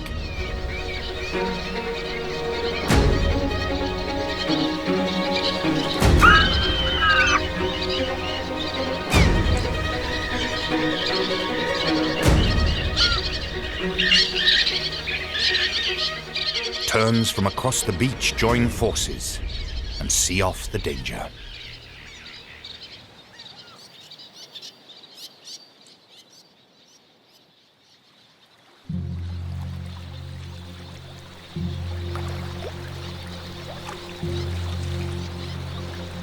But there's another threat on the horizon. One which no tern will be able to chase away.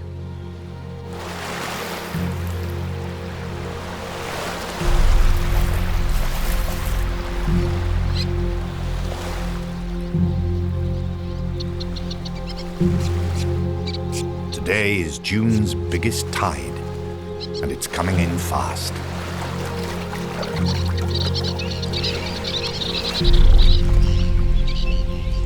Time for the female and her chick to move.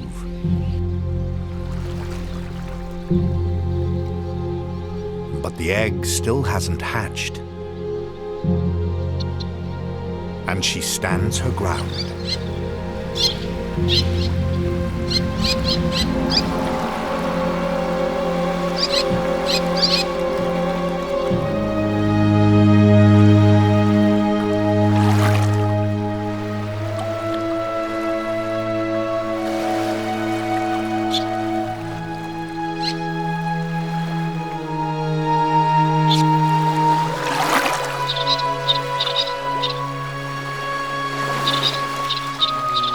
Seems all is lost.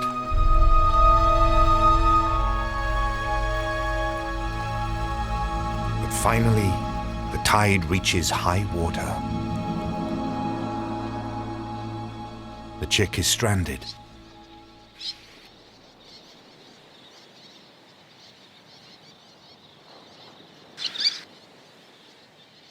Bedraggled, but safe.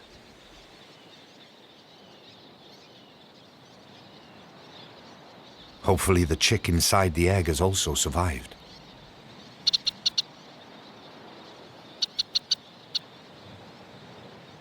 With luck, it will soon hatch, and 2 more little terns will join this very special colony.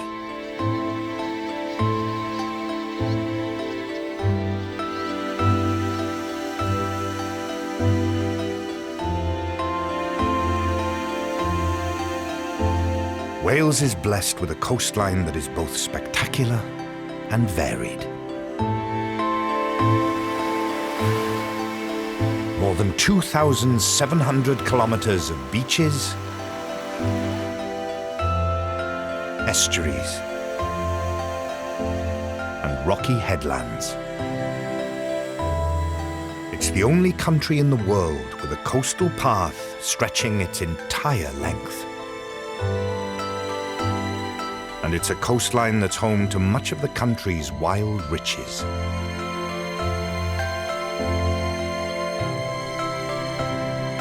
But some won't be seen until after dark.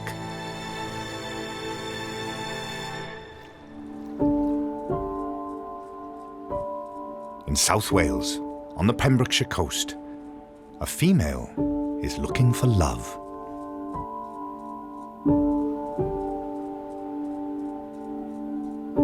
And she has a trick that should help her find it.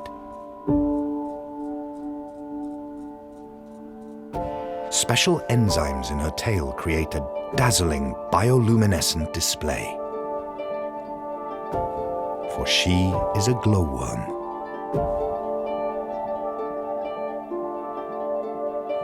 Like a candle, her light will eventually burn out. For a couple of weeks, she will shine through the dune grasses, hoping to be found by a suitor.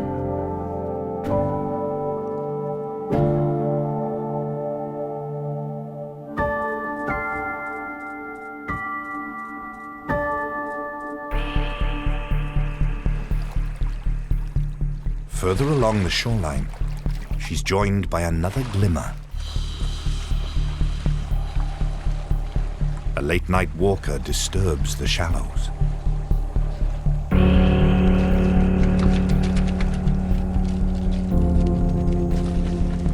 Across Wales, the exceptionally warm, still seas are alive with light.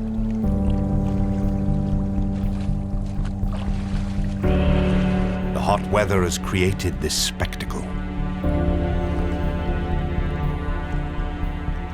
A lack of storms and the calm, warm water have encouraged an inshore plankton bloom, which when disturbed, glows. But this party trick isn't only reserved for plankton. Just below the surface, snakelock anemones have got their glow on.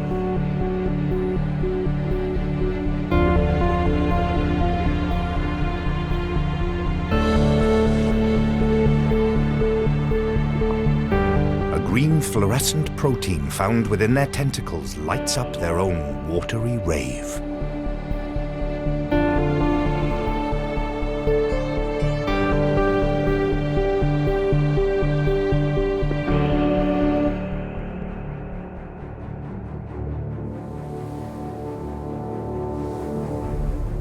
It's late June, and the warm, sheltered shallows of West Wales play host to an invasion. Spider crabs. They've come here in their tens of thousands. This collective gathering is known as a mound. And the reason for it? The need to molt. A crab's hard outer shell is excellent protection against predators. But in order to grow, they need to shed it. Special enzymes begin the process. Then water, sucked into the body, causes the shell to split.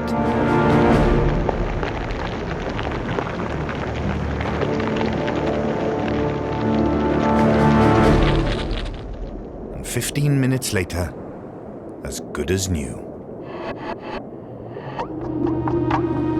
It'll take a week before the new shell has fully hardened. In the meantime, a passing seal poses a real threat. So it's best to hide in the crowd. Although you've got to watch your comrades. Some have cannibalistic tendencies. Equipped with a new suit of armor, these spider crabs are ready for another year in the deep.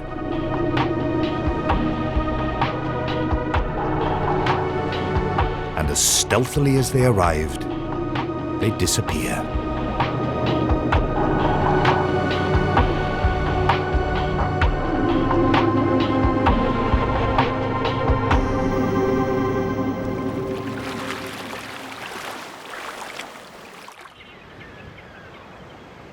There are about 100 islands off the coast of Wales.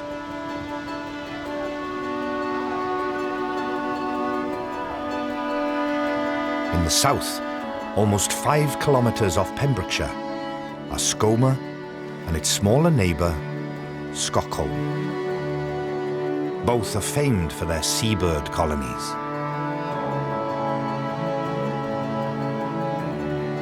Now that courtship's over, they're much more peaceful. The pufflings are still underground, so most of the adult puffins undertake daily hunting forays out at sea.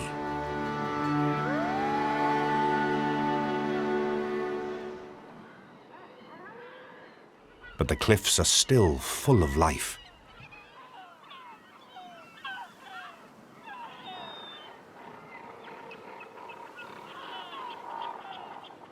Rabbits were brought here in the 13th century as a source of meat and fur. They're now a wild feature of the landscape, living underground in century-old warrens. Unlike their cousins on the mainland, who have up to 5 litters a year, these females have evolved to produce only one. It's this self-enforced ability to not breed like rabbits that has enabled them to thrive on this small island.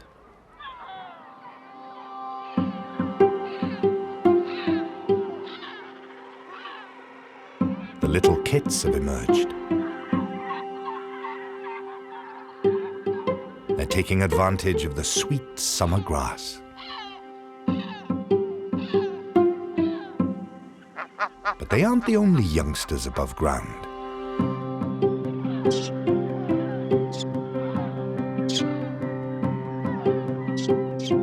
These are great black-backed gull chicks.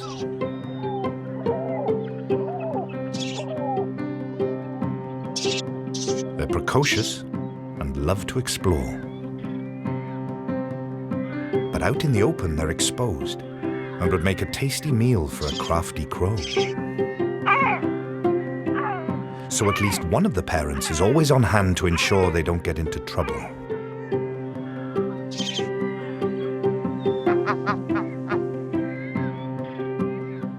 The chicks are demanding.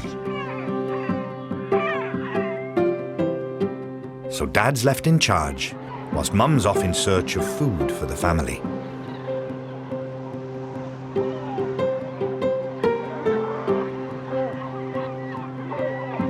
These are the largest gulls in the world, with a wingspan of more than 1.5 meters. Anything smaller than themselves is on the menu.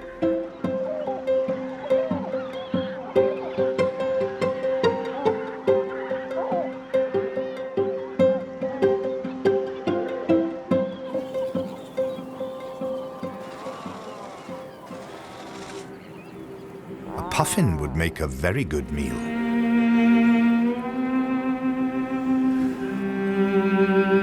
But they're not always that easy to catch.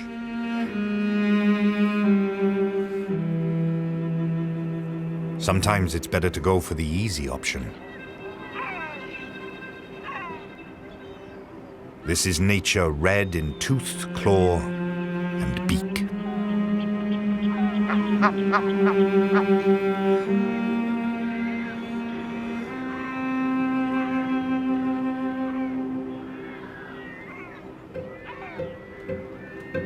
What happens next may look brutal, but it's all part of Stockholm's circle of life.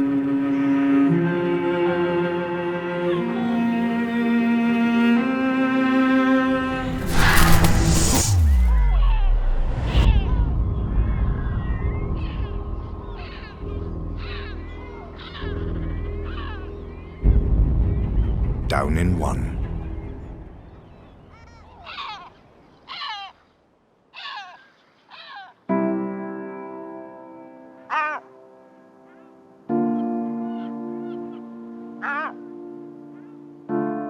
Back at her nest, her mate calls the chicks.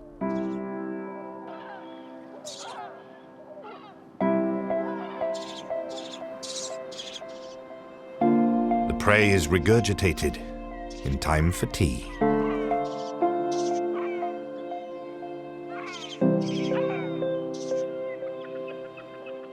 These hungry chicks need a lot of food, 1/5 of their body weight every 24 hours.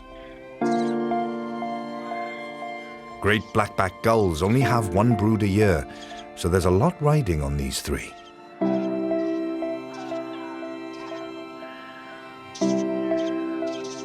Soon the chicks will be able to fly, but they'll continue to rely on their parents for food for a few more months.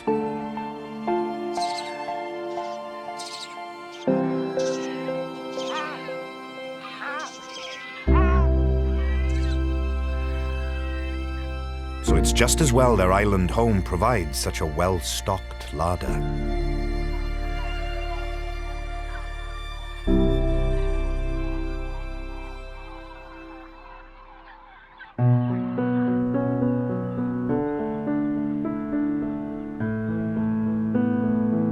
By mid-July, the searing summer heat is taking its toll on the mainland.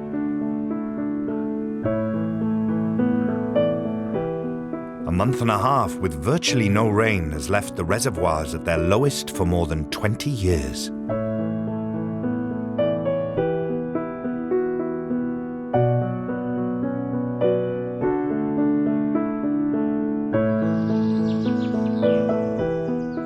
Even the rivers are drying up.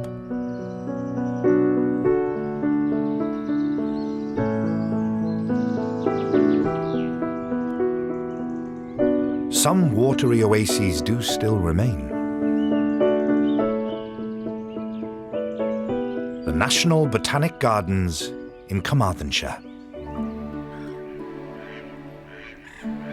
Its lily ponds provide a haven for water birds like this heron and moorhen. But it's also attracted a different pair of visitors.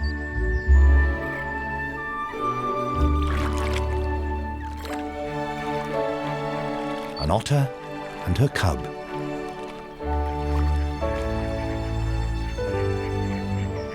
The cub is 5 months old and is still totally dependent on Mum. But with the water levels much lower than normal, the fish are becoming concentrated, making this the perfect place to learn to hunt.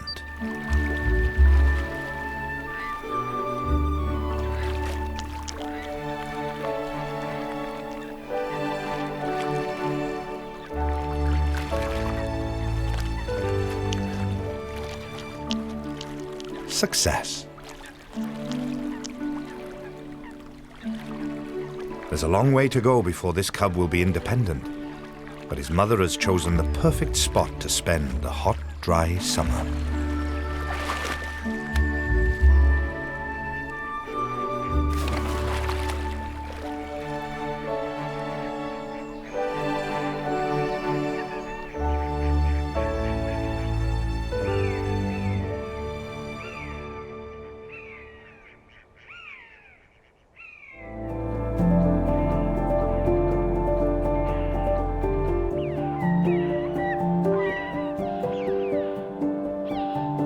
Right at the top of the country lie the dramatic limestone cliffs of the Great Orme Peninsula. In summer, it is home to a uniquely Welsh race of butterfly.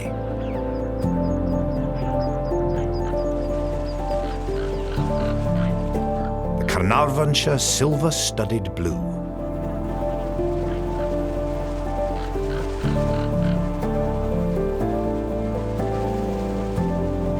It's morning, and they're busy fueling up on nectar. These bluer ones are males, and these browner ones are the females.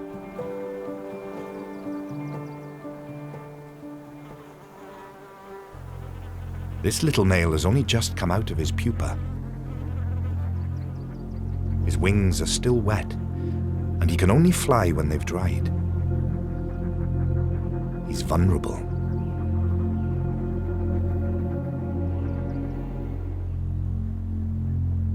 Black ants. They're voracious predators, and they're on the trail of our young butterfly.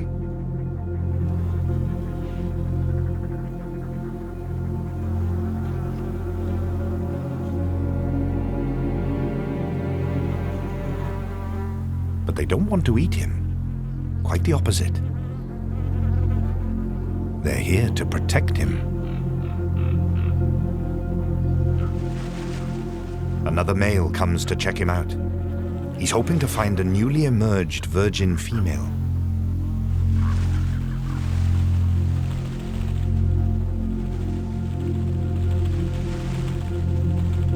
This unwanted attention could damage our male's still damp wings.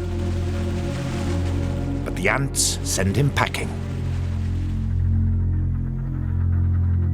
They are this butterfly's personal security service. And they won't tolerate unwanted attention.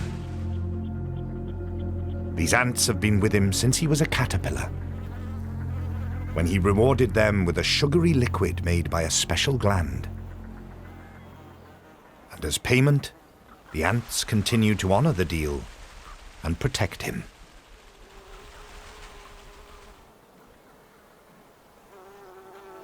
Finally, the little male's wings are dry. He's ready to start his search for a mate.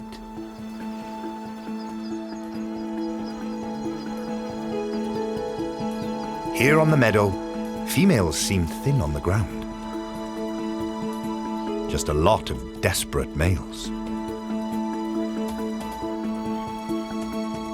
Maybe he'll have more luck among the brambles.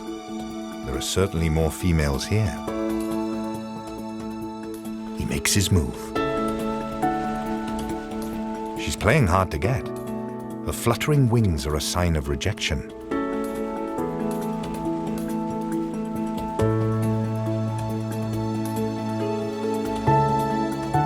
But eventually she decides that he's not so bad after all.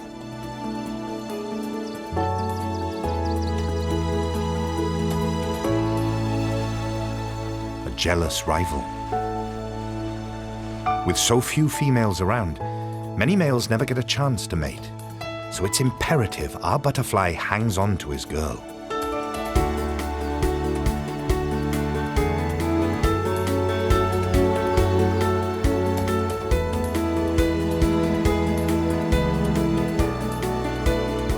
Less than a day old, he's already fulfilled his life's purpose by ensuring that his line will continue.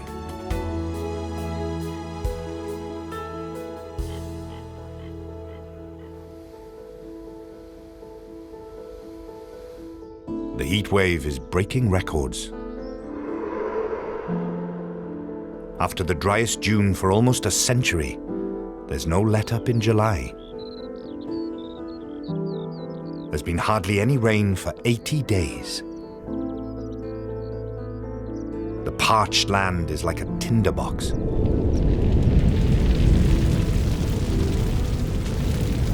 For the last few weeks, large parts of the uplands have been ablaze.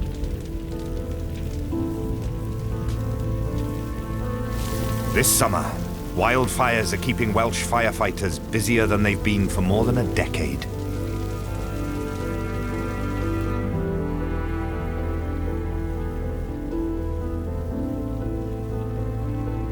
Wales is famed for its wet weather,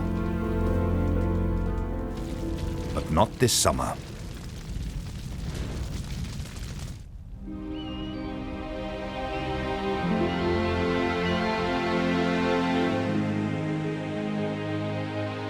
The hot, dry weather has taken its toll across the rest of the Welsh countryside.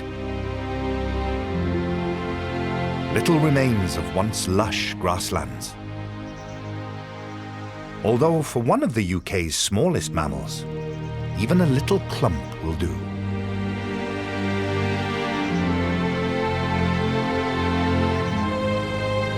This tiny harvest mouse weighs less than 5 grams. She's so light, she can balance on a flower stem. Most of the time.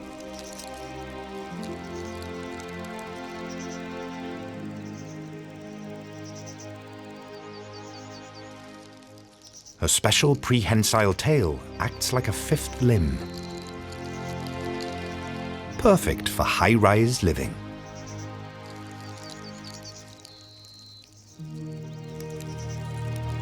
Harvest mice eat a range of seeds and berries, but their tiny size means they need to consume 30% of their body weight every day.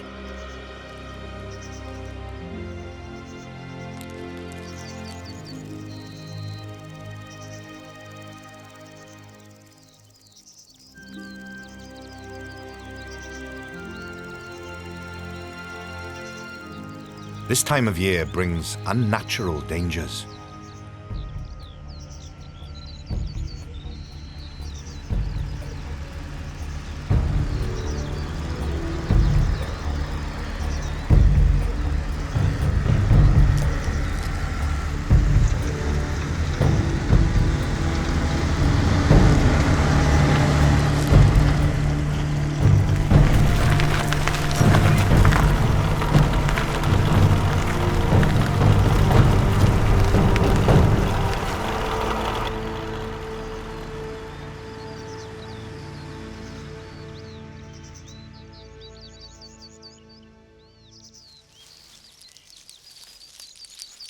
A lucky escape. When darkness falls, this little mouse will need to go in search of a new patch of grass in which to nest.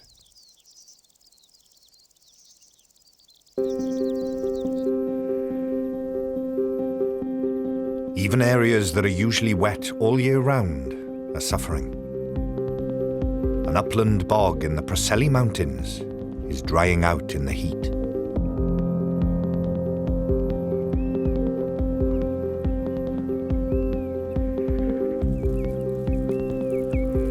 Worker ant in search of moisture.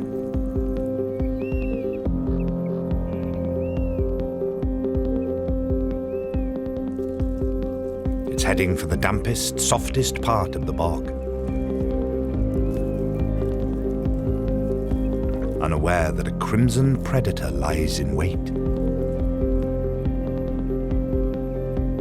For this is a patch of flesh-eating plants. These are sundews. They get their name from the glistening drops that look like morning dew. They may be beautiful, but they're deadly.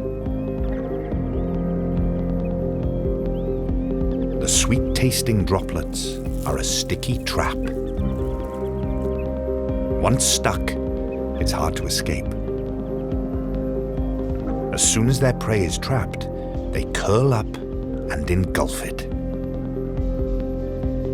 This carnivorous lifestyle enables these plants to survive the drought. Their victims provide them with everything they need.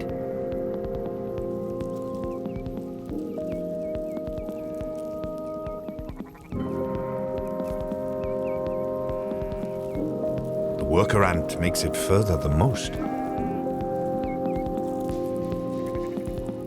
But eventually, her luck runs out too.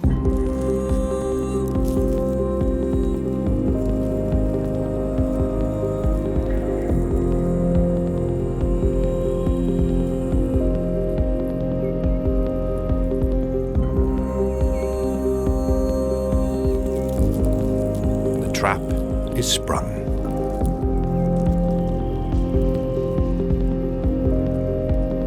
Unlike many of the others who've fallen victim to these deadly snares, ants are strong and unhindered by delicate wings.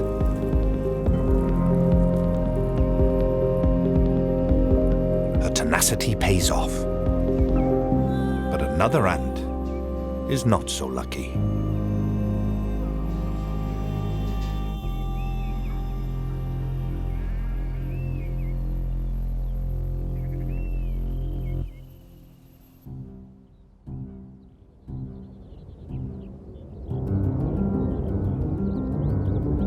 Mid-August, the dry spell is finally broken. For once, these summer rains are welcome, providing a respite from the oppressive heat.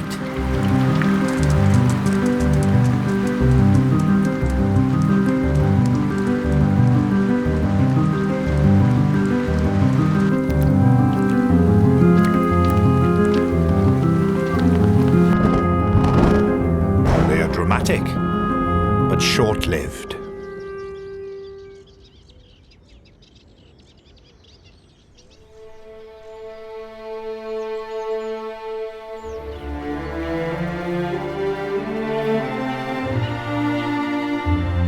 In an ancient deer park in West Wales, fallow deer take advantage of the new shoots.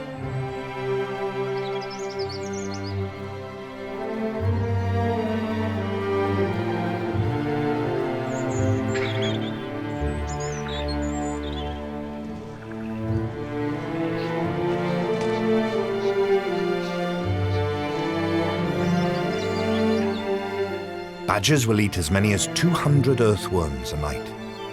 The hard, baked ground this summer has made them difficult to find, so the recent rain is making life just a little bit easier.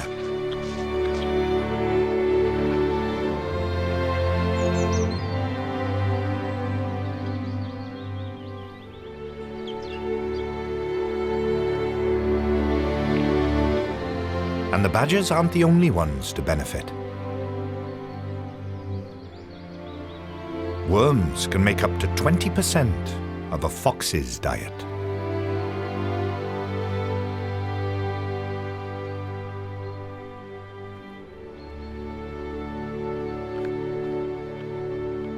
Just as well, there are plenty to go around.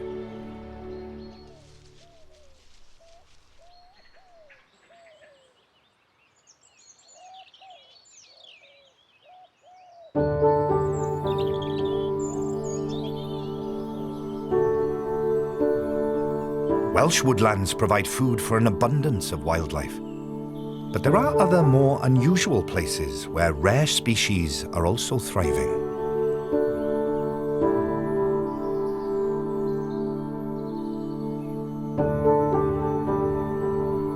Colliery was one of the biggest mines in Wales. The last coal was shipped out in 1986. But 200 years of industry have left a surprisingly wild legacy. The abandoned spoil heaps are heat absorbent and free draining. They are, in effect, the sand dunes of the Welsh valleys, providing a much-needed refuge for many plants and insects. One in particular is doing very well here.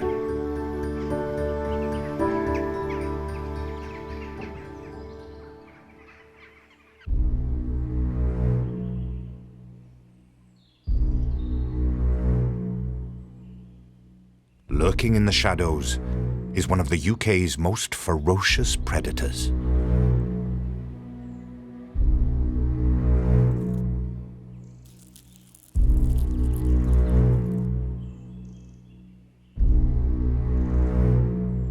The green tiger beetle.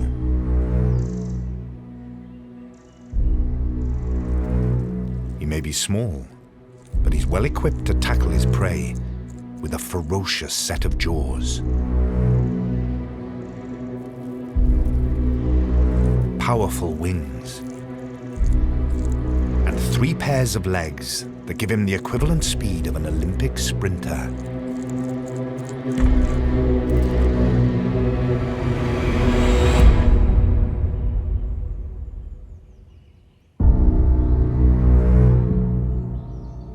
A party of ants is on the move.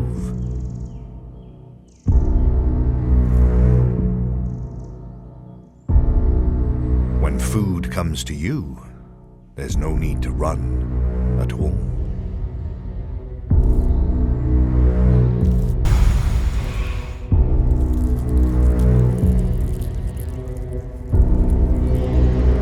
The helpless insect is quickly dispatched.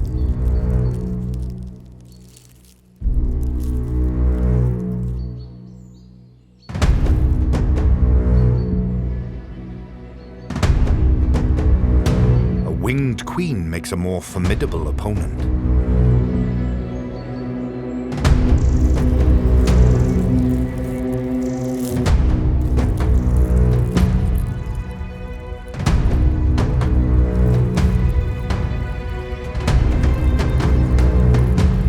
She won't give up without a fight.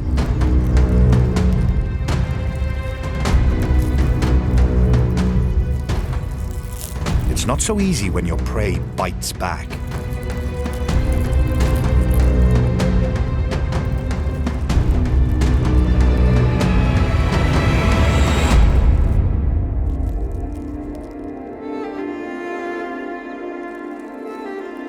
She recently mated and is now looking for a nest site in which to start her colony.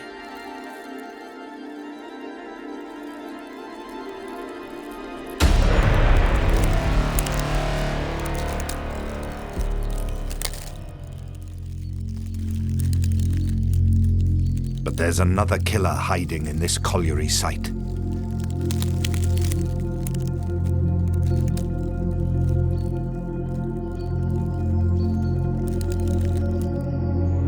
And this time, there'll be no escape for the queen.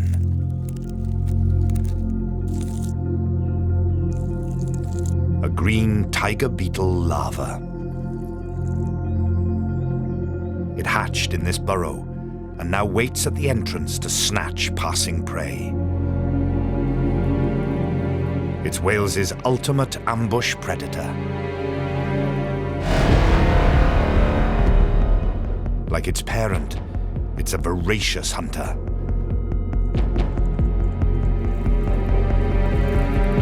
With a fearsome set of jaws.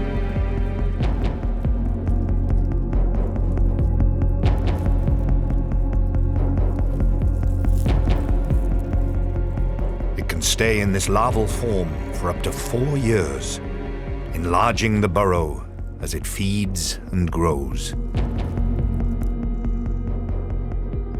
before eventually emerging as an adult beetle.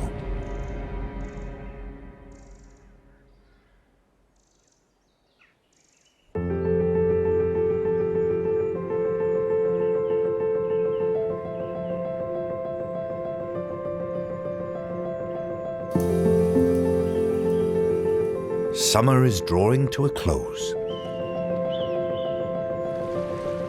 On the coast, the twice daily rising and falling tides continue to govern the lives of everything living here. On the Gower Peninsula is Worm's Head, an area famed for its rock pools.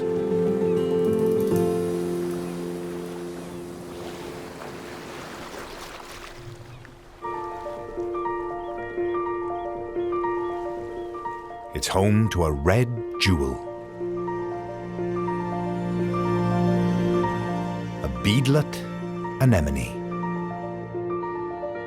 High tide means it's feeding time. 192 tentacles lined with microscopic harpoons allow the anemone to catch and eat just about anything it can get in its mouth. It pays to be in a good spot. And everyone wants a piece of prime real estate. So relations with neighbors can be hostile, especially when seen in fast motion. If another anemone encroaches, things can get heated.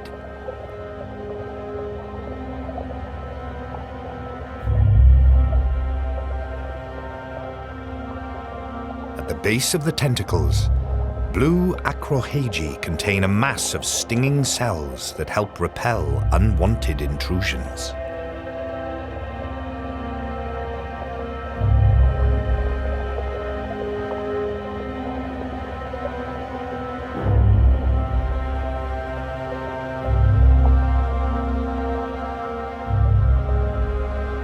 Disputes like this take place all the time.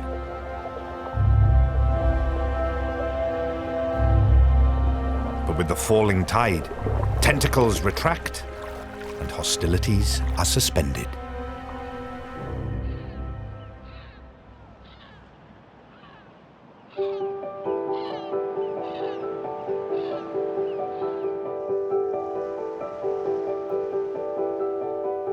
Further along the south coast, and just a mile offshore, is Ramsey Island.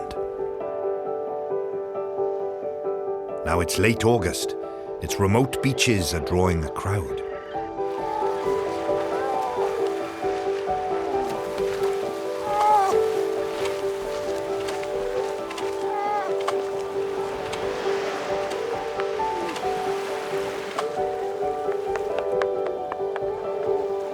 Female grey seals.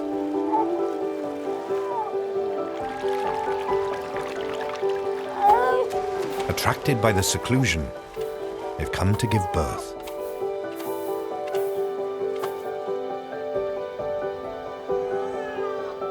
Space is already at a premium, and tempers are fraying.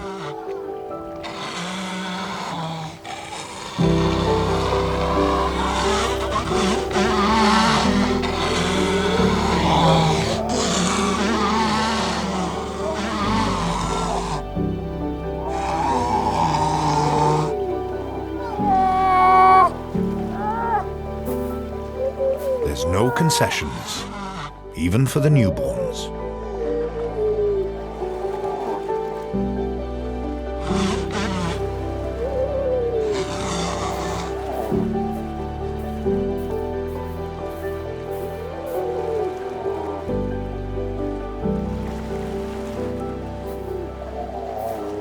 Some of the mothers are old hands, while others have given birth for the first time.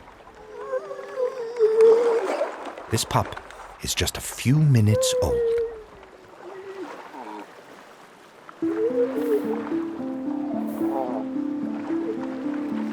This one, with dried fur, is a few hours older.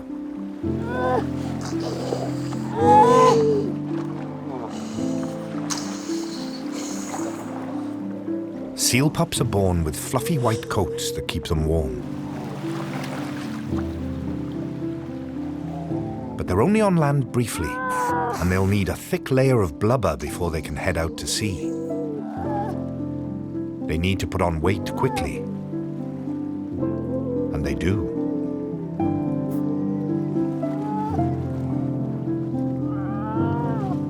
A grey seal's milk contains 15 times as much fat as a human's, enabling the little pups to pile on the kilos. They triple in size in just over 2 weeks. This supercharged weight gain makes them one of the world's fastest growing mammals. But as the pups thrive, their mums weaken. Females don't eat at all while suckling, and they can lose up to 1/3 of their own body weight. After just 20 days, they abandon their pups in order to feed themselves. So the more experienced mothers try and get their youngsters used to the water early on.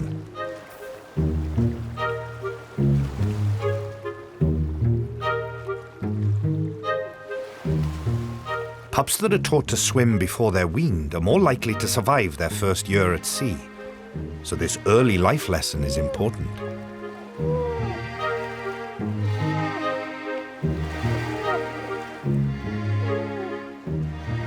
But some pups are reluctant to take the plunge.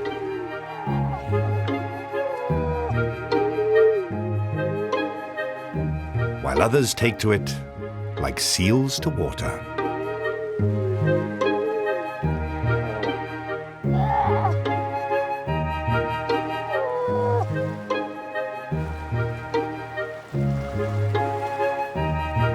And for the really bold, a full-on swimming lesson.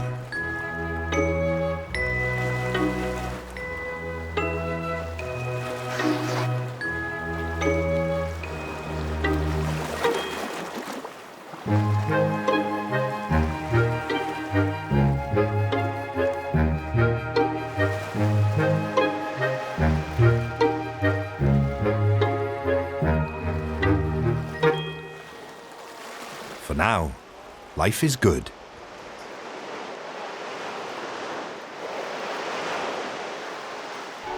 But in just a few weeks' time, these pups are going to have to fend for themselves.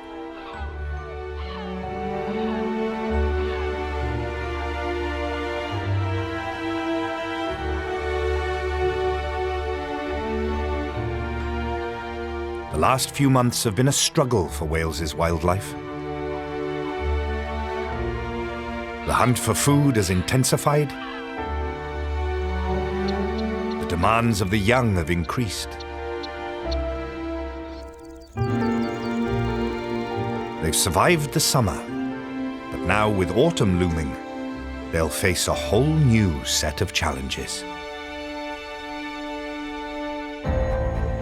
It's the beginning of autumn. Though the days are still warm, this is a time of change. Leaves are turning, storm clouds are gathering, and wildlife is on the move. It's a critical time of year for animals, as they prepare for the lean times ahead. There are battles to be fought, and mates to be won. Time is short. Winter is coming. Wales, a land of mountains and rugged shoreline, where lush meadows border ancient forests,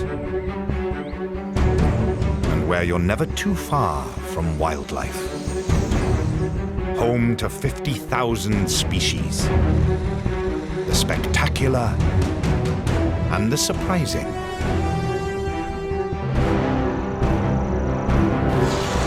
Each season brings its own challenges. Finding a mate, raising a family, or simply surviving. Filmed over a year of extremes, through storms and drought and wonder. Welcome to Britain's Wild West.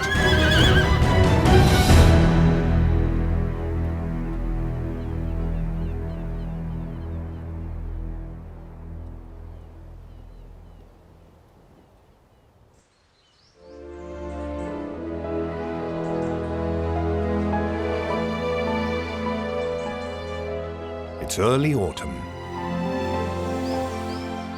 Wales's trees are still in full leaf and form an impenetrable green canopy.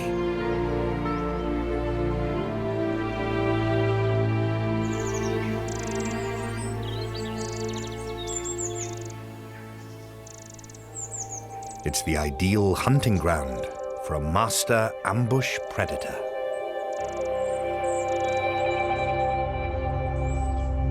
But soon, the leaves will be gone, and the goshawk's cover will be blown. But this seasonal challenge is not a problem for such an incredible hunter. In a forest in the Black Mountains of Monmouthshire, a female goshawk turns her attentions to a nearby walnut grove.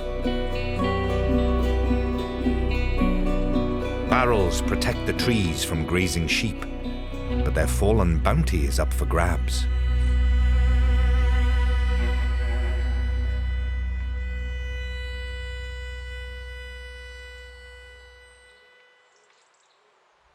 Nuts are definitely worth caching in preparation for the hard times ahead.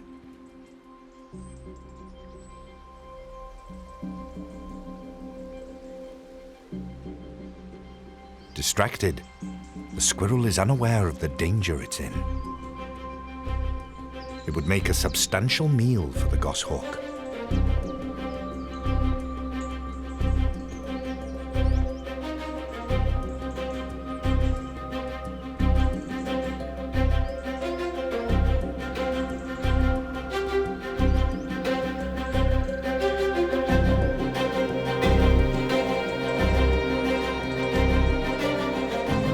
Female makes her move.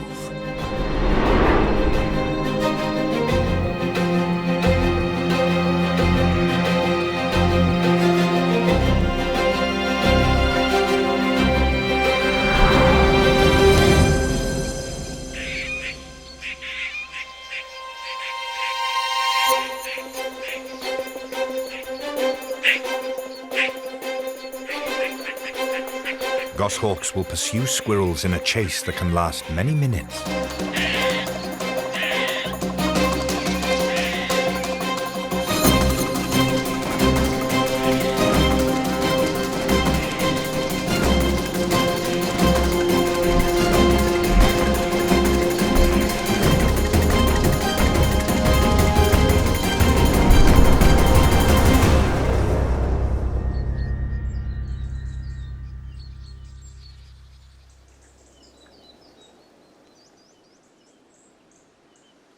A missed opportunity.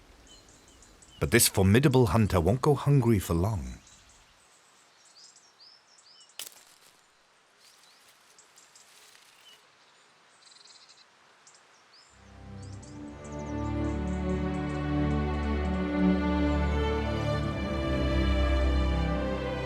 It's mid-September. Though the days are shortening, South Wales is still bathed in sunshine. The long, hot summer has produced a bounty of food.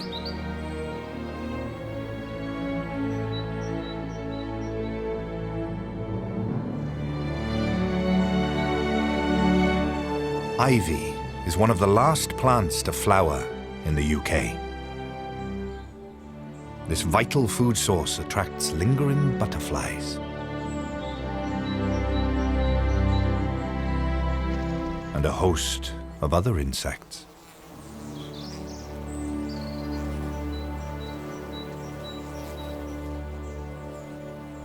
One of which is so in tune with the plant that it synchronizes its life cycle around it. And even takes its name from it. The ivy bee. These recent arrivals blew in from Europe on warm continental winds 18 years ago. They are now permanent residents in South Wales. They live for only 6 weeks. And now it's the peak of their breeding season. Just outside Caldecott is a rather special meadow. In an exposed patch of sun-baked earth, there are hundreds of tiny holes, each home to a female.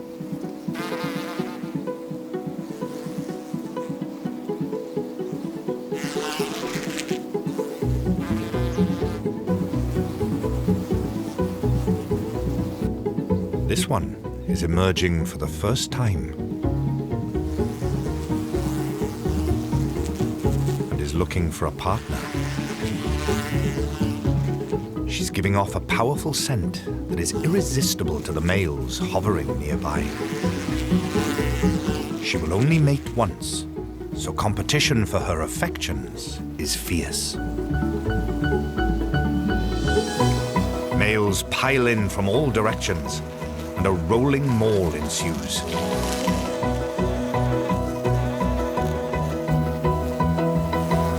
The lucky male at the bottom must hang on tight to the female. His competitors will try and wrestle her from him in a scrum that can last 10 minutes.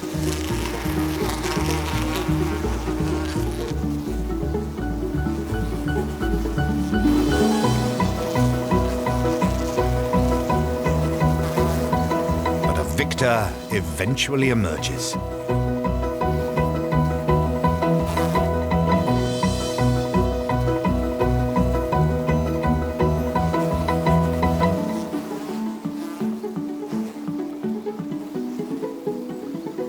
Unlike honeybees, ivy bees are solitary.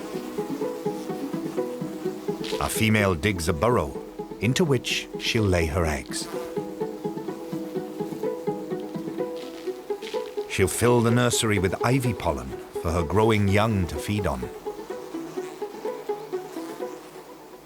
Next autumn, they will emerge as adults, just as their favorite plant flowers again.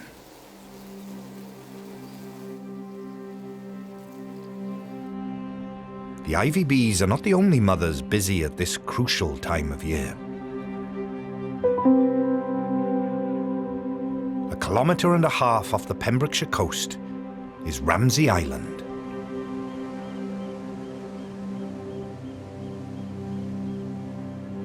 Its remote beaches are becoming rather crowded.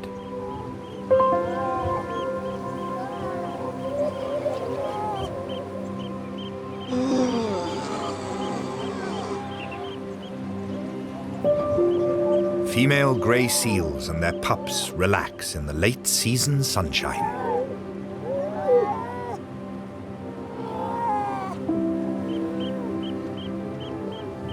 Seals spend most of their time in the water, but for a few weeks they come ashore to give birth. And Ramsey is the largest breeding colony in southern Britain.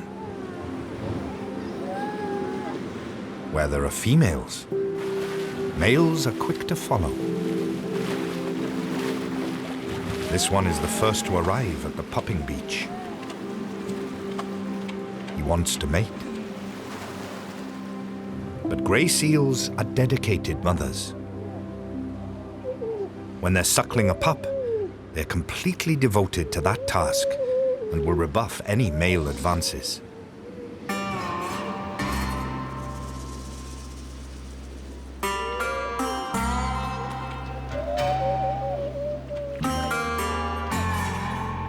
Males are twice the size of females and could accidentally crush a newborn pup if they get too close. So it's understandable why the females don't want them nearby.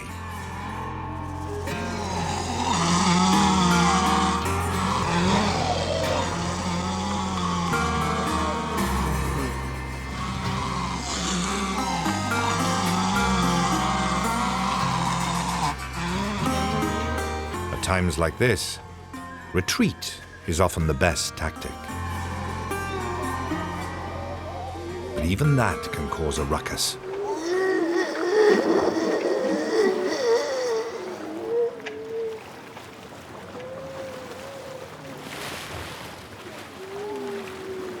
Despite his size, these females have no qualms about letting him know they don't want him around.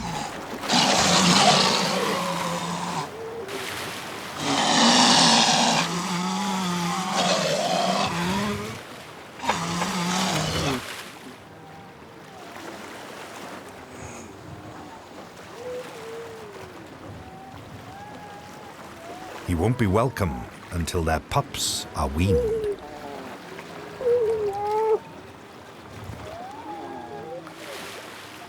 So for now, our male needs to bide his time.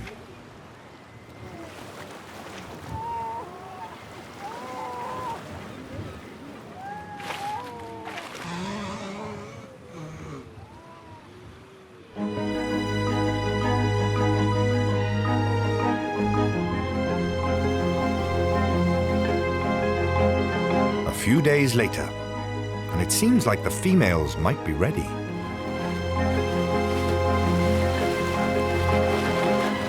Another male has arrived, and he hasn't been chased away.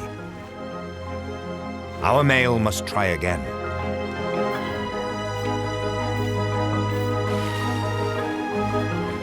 This time, he receives a less hostile welcome.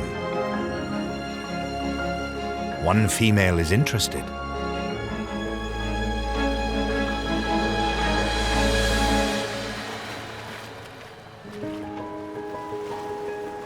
She comes in close. And one thing leads to another.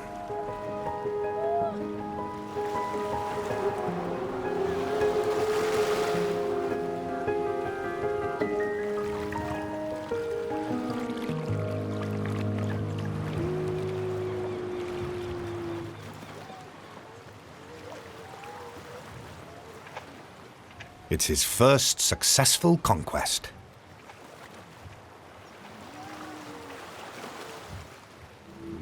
But more males are on their way.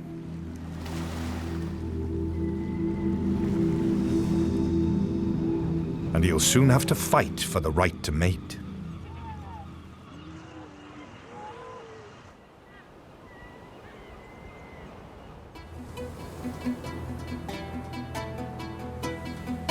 It's October, and another species mating season is in full swing.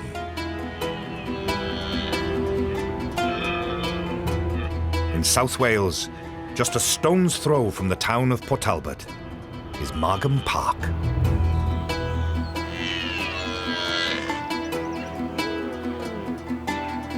Red deer are the UK's largest land mammals.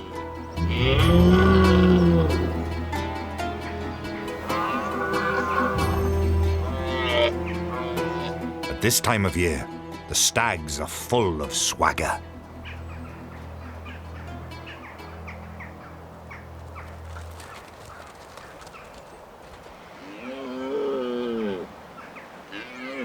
The stags and hinds have spent the summer apart, but now come together to mate.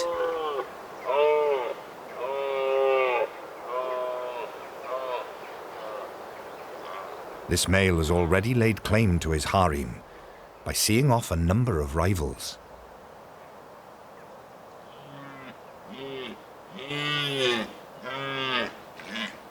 But the risk of serious injury is never far away. On the sidelines, two young stags watch on. They are full of testosterone, but not yet big enough to challenge the older males. For now, all they can do is practice.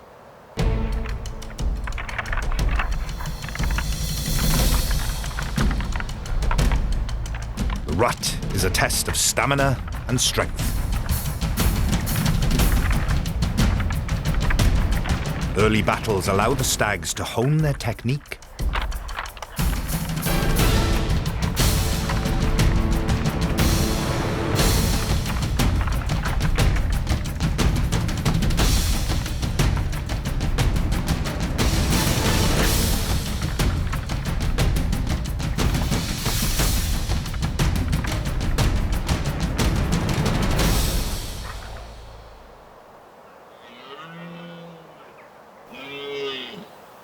Our male has seen enough and asserts his authority.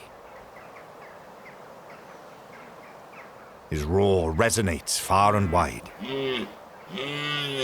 There's no mistaking that he's the boss.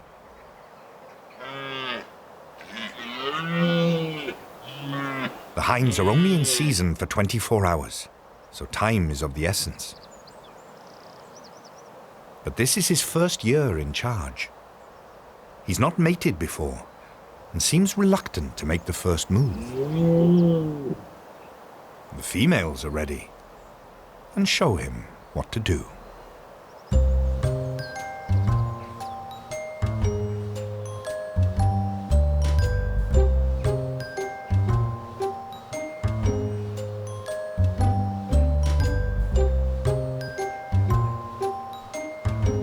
This is awkward.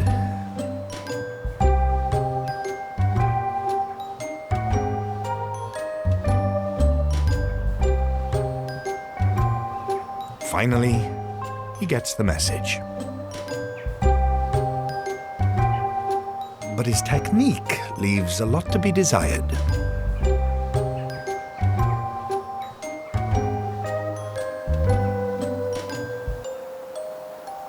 He'll need to get his act together. He's surrounded by rivals.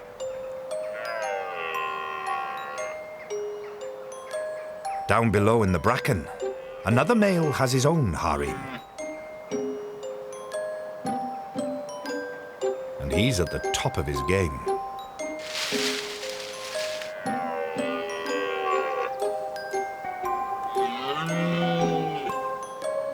Dominant stags will steal another male's hinds given half a chance. On the higher ground, our male is unperturbed, but he's still missing the mark.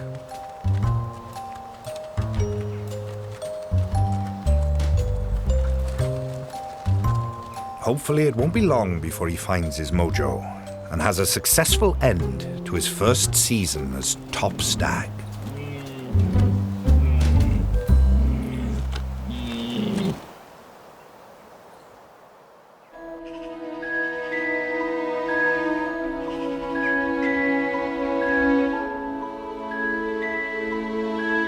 Autumn is when much of Wales's wildlife hunkers down in preparation for the cold months ahead.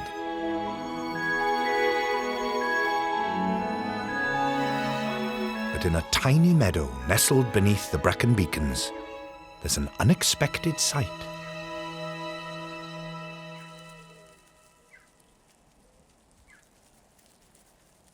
Marsh fritillary butterfly caterpillars. This species is in decline across Europe, but Wales is a stronghold. The caterpillars have lived in several silken webs like this one since they hatched in early July. And now, it's time to move home. They've undergone 3 molts and are ready to hibernate. But first, they need to make a more sheltered tent lower down in the vegetation. At this stage in their lives, they enjoy the company of their siblings and work together to weave a new home.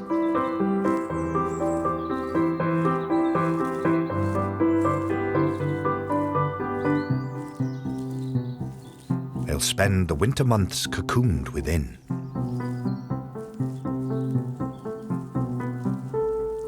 Next spring, the larvae will emerge and begin a new phase of life.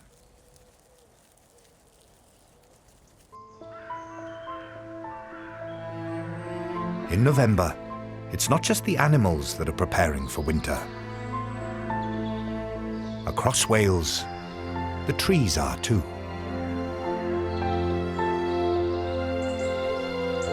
The green pigments, essential for photosynthesis, will not be needed in the dark months ahead. As they break down, orange hues come to the fore.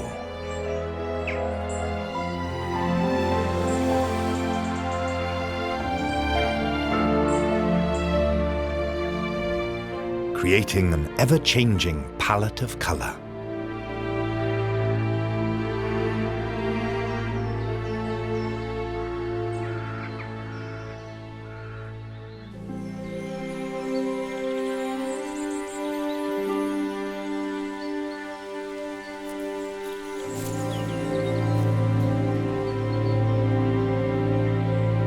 As the days shorten, the trees continue to shut down.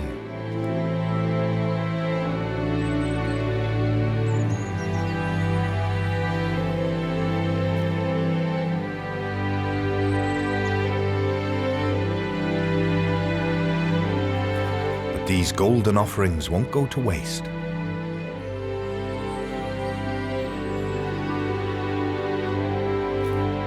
Their nutrients are recycled, adding much-needed nourishment to the soil.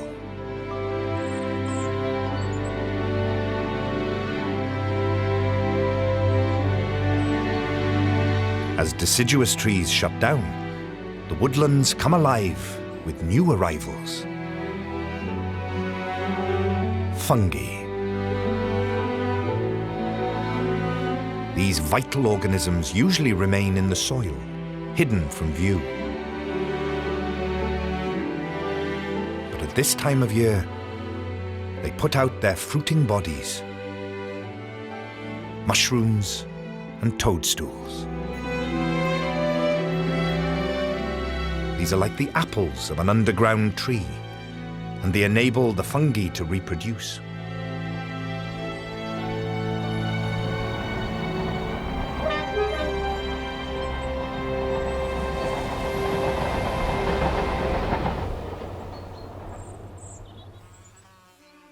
In a woodland in Carmarthenshire, strange egg-like forms litter the ground.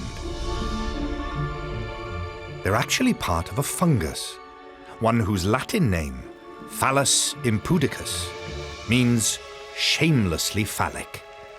And as they hatch, it's obvious why.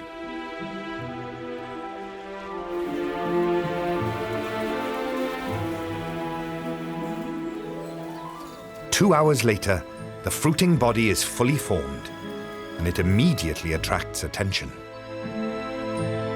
This is a stinkhorn fungus. It smells like decaying meat, but to flies, it is ambrosia. As they land to feed, spores from the fungi attach to their feet.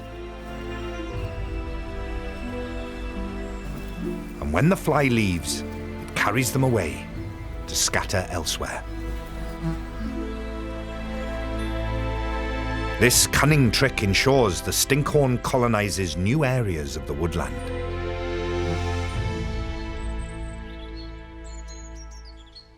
The fungus shrivels, but it will re-emerge next autumn.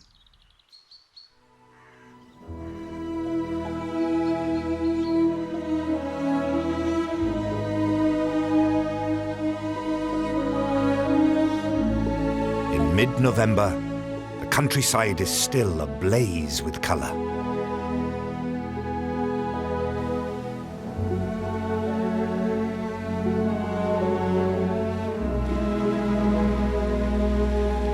The rivers are flushed with autumn rain.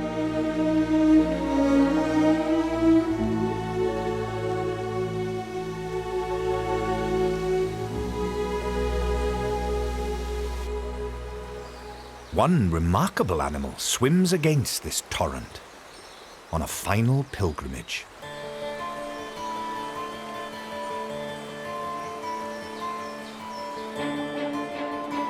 Three years ago, this salmon was born here, in the River Vyrnwy. Now, thanks to an extraordinary ability to smell the river of her birth, she has returned from the Atlantic Ocean to spawn. She faces an arduous journey with many obstacles.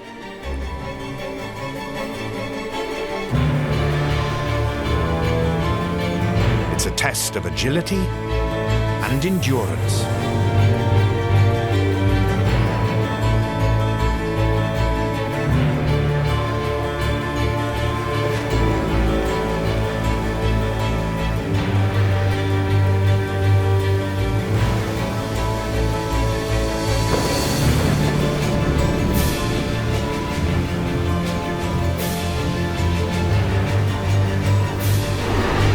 Many tire and don't make it upstream.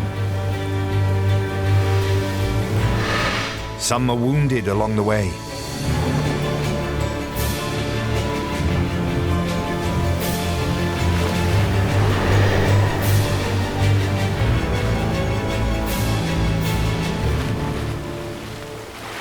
Those that do succeed have a chance to breed.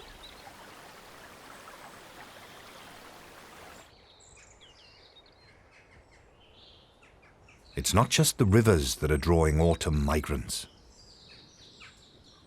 The Welsh coast is also a magnet for long-distance travellers. At the very top of Wales's north-eastern edge is the Dee estuary. It's a haven for wading birds, like oyster catchers,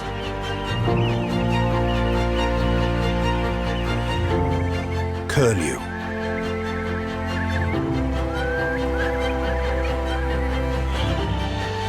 and dunlin.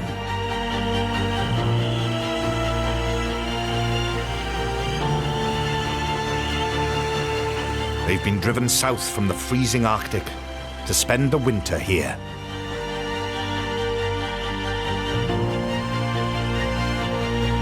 This is the most important wetland in the whole of Wales. By November, many migrants have already arrived, and with each passing day, the numbers grow.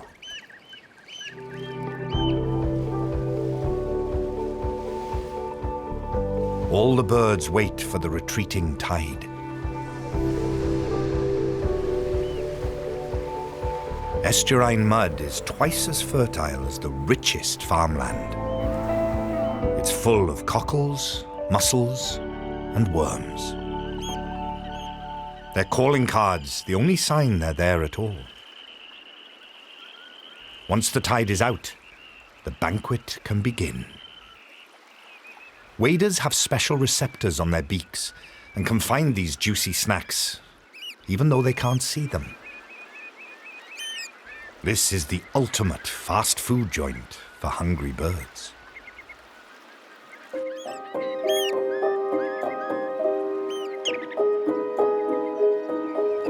All this activity has caught the eye of Wales's top gun, a peregrine falcon. The packed mudflats are the perfect hunting ground. Peregrines are the fastest birds on the planet, with a top speed of 320 kilometers per hour. They hunt by hitting their prey at speed. But this one is a juvenile and has a lot to learn. He's not afraid, however, to have a go.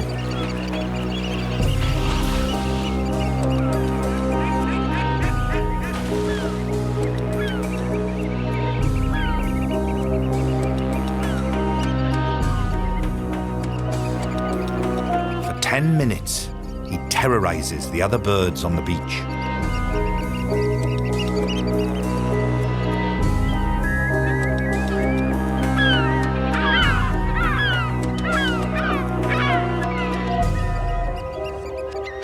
What he lacks in experience, he's certainly making up for with attitude.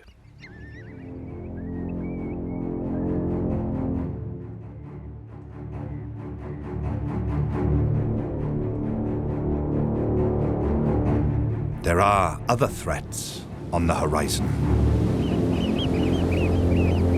Late autumn is the beginning of storm season.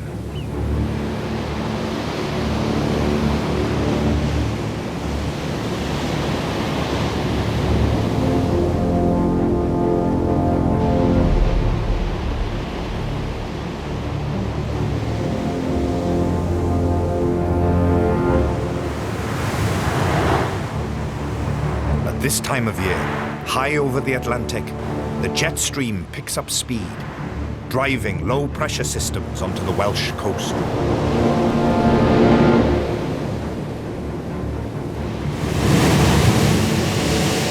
Seaside towns like Porthcawl bear the brunt of this brutal weather.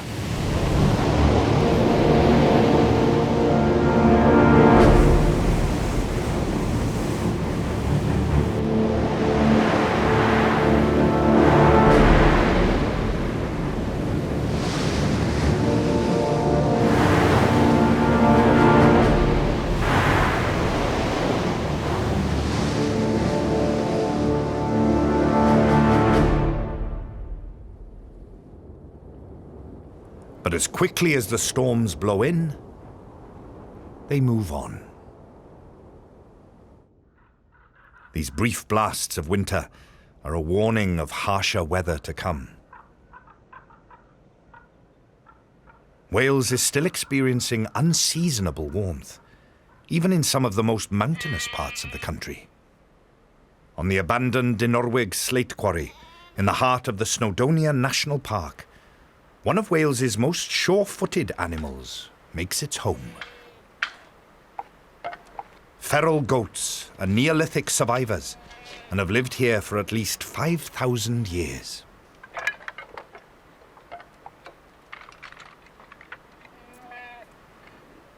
Most animals can't cope with this treacherous terrain. But curved toenails and special footpads enable the goats to grip even the most slippery slate.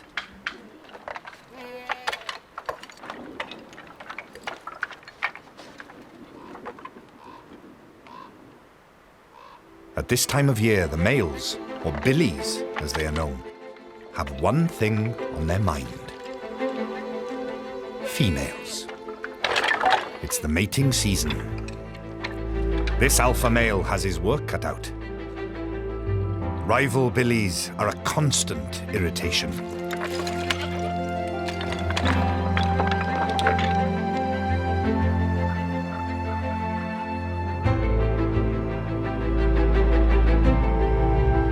Our male curls his lip to taste the air, using what's known as the Flehmen response.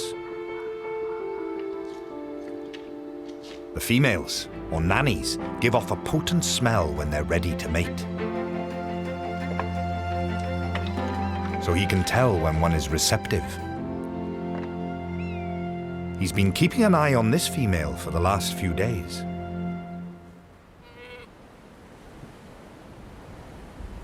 She's close, but she's not quite ready.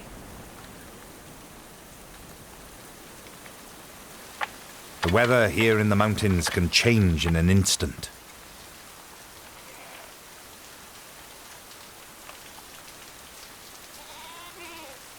At this time of year, torrential downpours are an almost daily occurrence. Their thick coats may be warm, but they aren't waterproof. Some of the herd retreat down slope.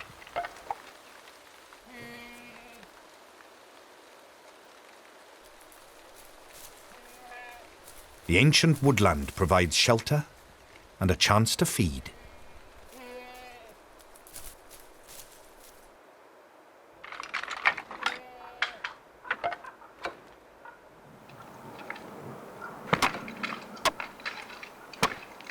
Back on the mountain, hormones are raging.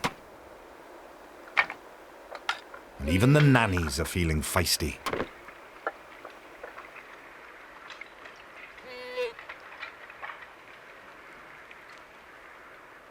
With so many females around, the alpha billy is easily distracted. The female who is just coming into season has wandered down into the woodland. This has not gone unnoticed by a younger, smaller male.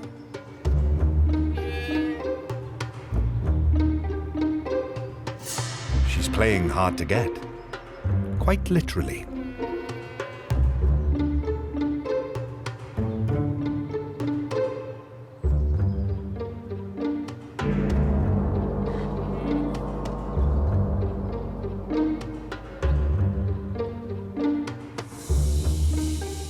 Eventually, she relents.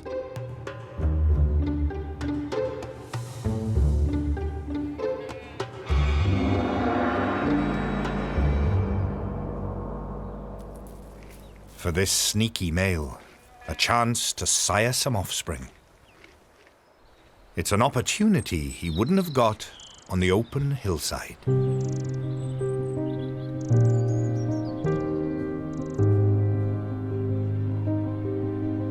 Wales is one of the more mountainous countries in Europe. Much of the land is over 150 meters high.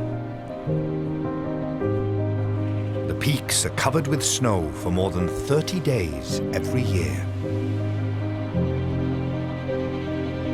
This is where winter hits first.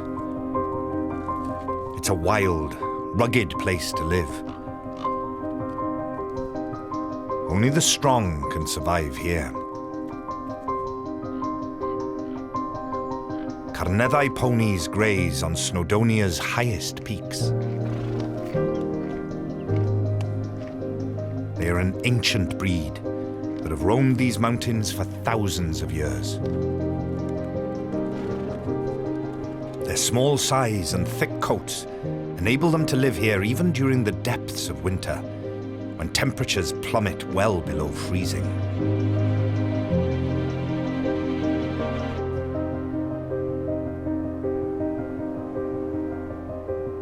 They are surely contenders for Wales's toughest wild animal.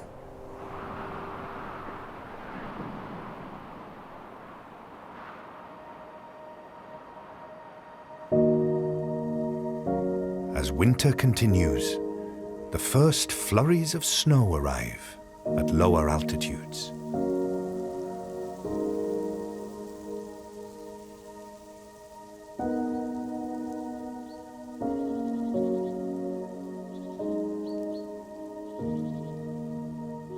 The days are short, and there's less time to feed.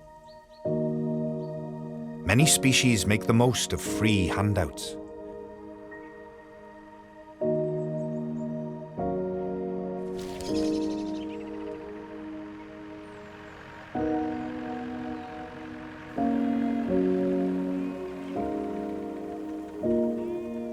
Powys, in mid Wales, it's not just the sheep that are being looked after.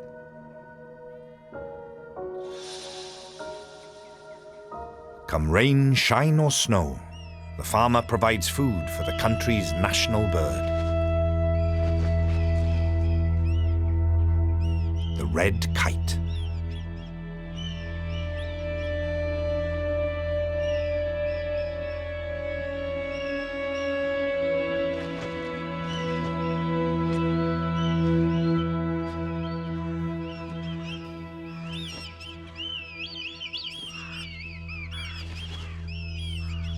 Kites are nature's scavengers, but they also eat a lot of worms and beetles.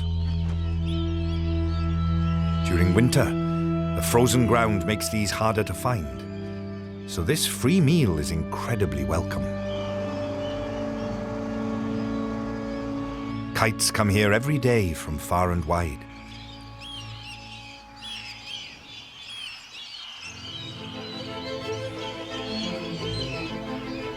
A feeding frenzy ensues.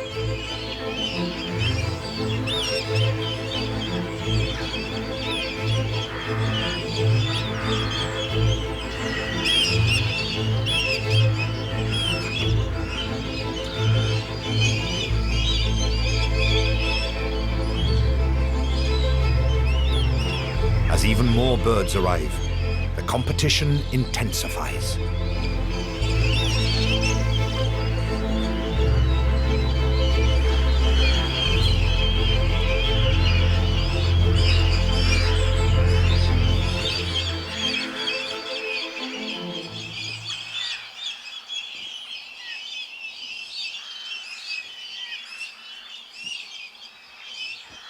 In the end, there's plenty to go around.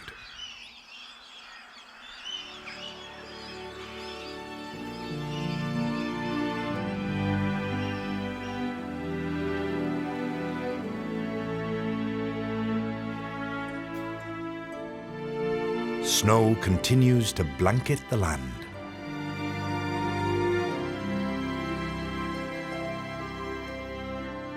And Wales is transformed into a winter wonderland.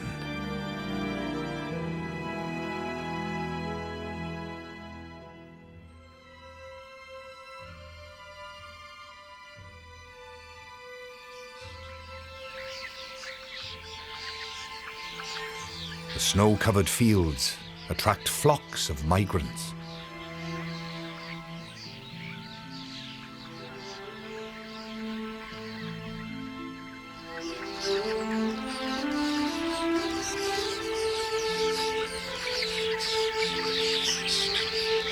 Some starlings live here all year round, but in winter, their numbers swell as millions fly in from Scandinavia, escaping even colder temperatures.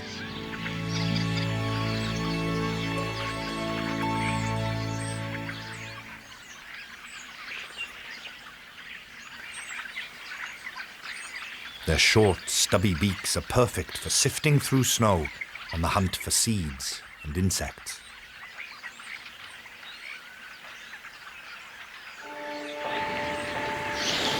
As the light begins to fade, it's time to find a place to roost.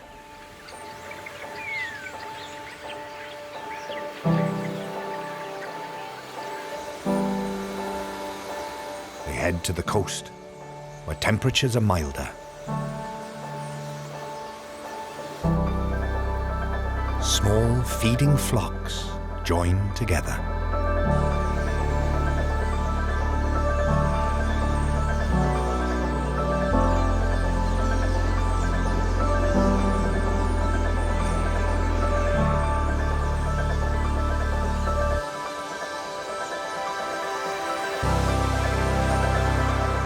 Aberystwyth then becomes the stage for the season's greatest wild spectacle.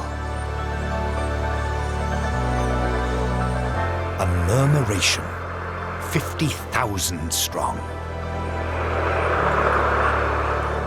There's safety in numbers, and the starlings' wheeling, mesmerizing display confuses peregrine falcons and other predators.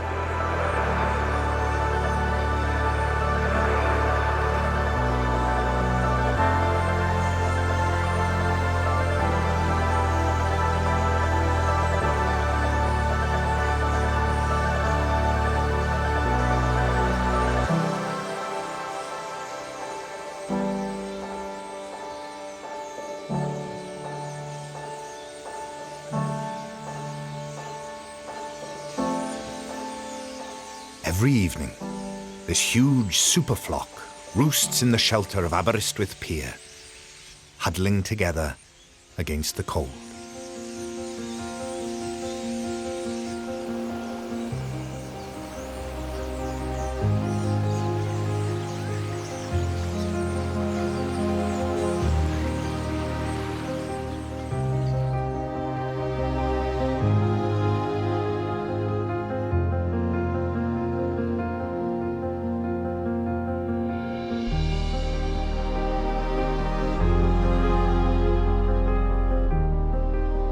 Next morning, there's a very rare sight.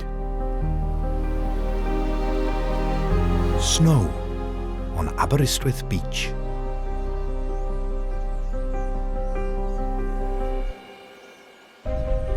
Winter has truly arrived.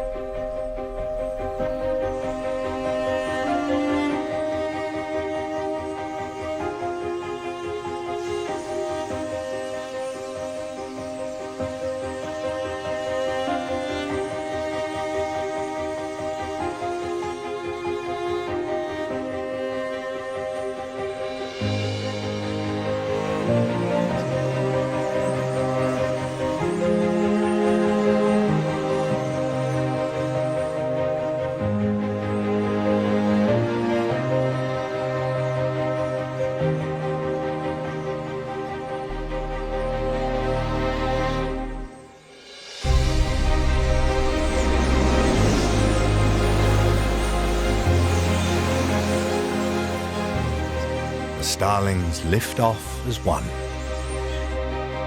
ready for another day's feeding. In a year of extremes, Wales's animals have coped with everything the seasons have thrown at them. Each passing day will bring new challenges as next year's cycle begins again.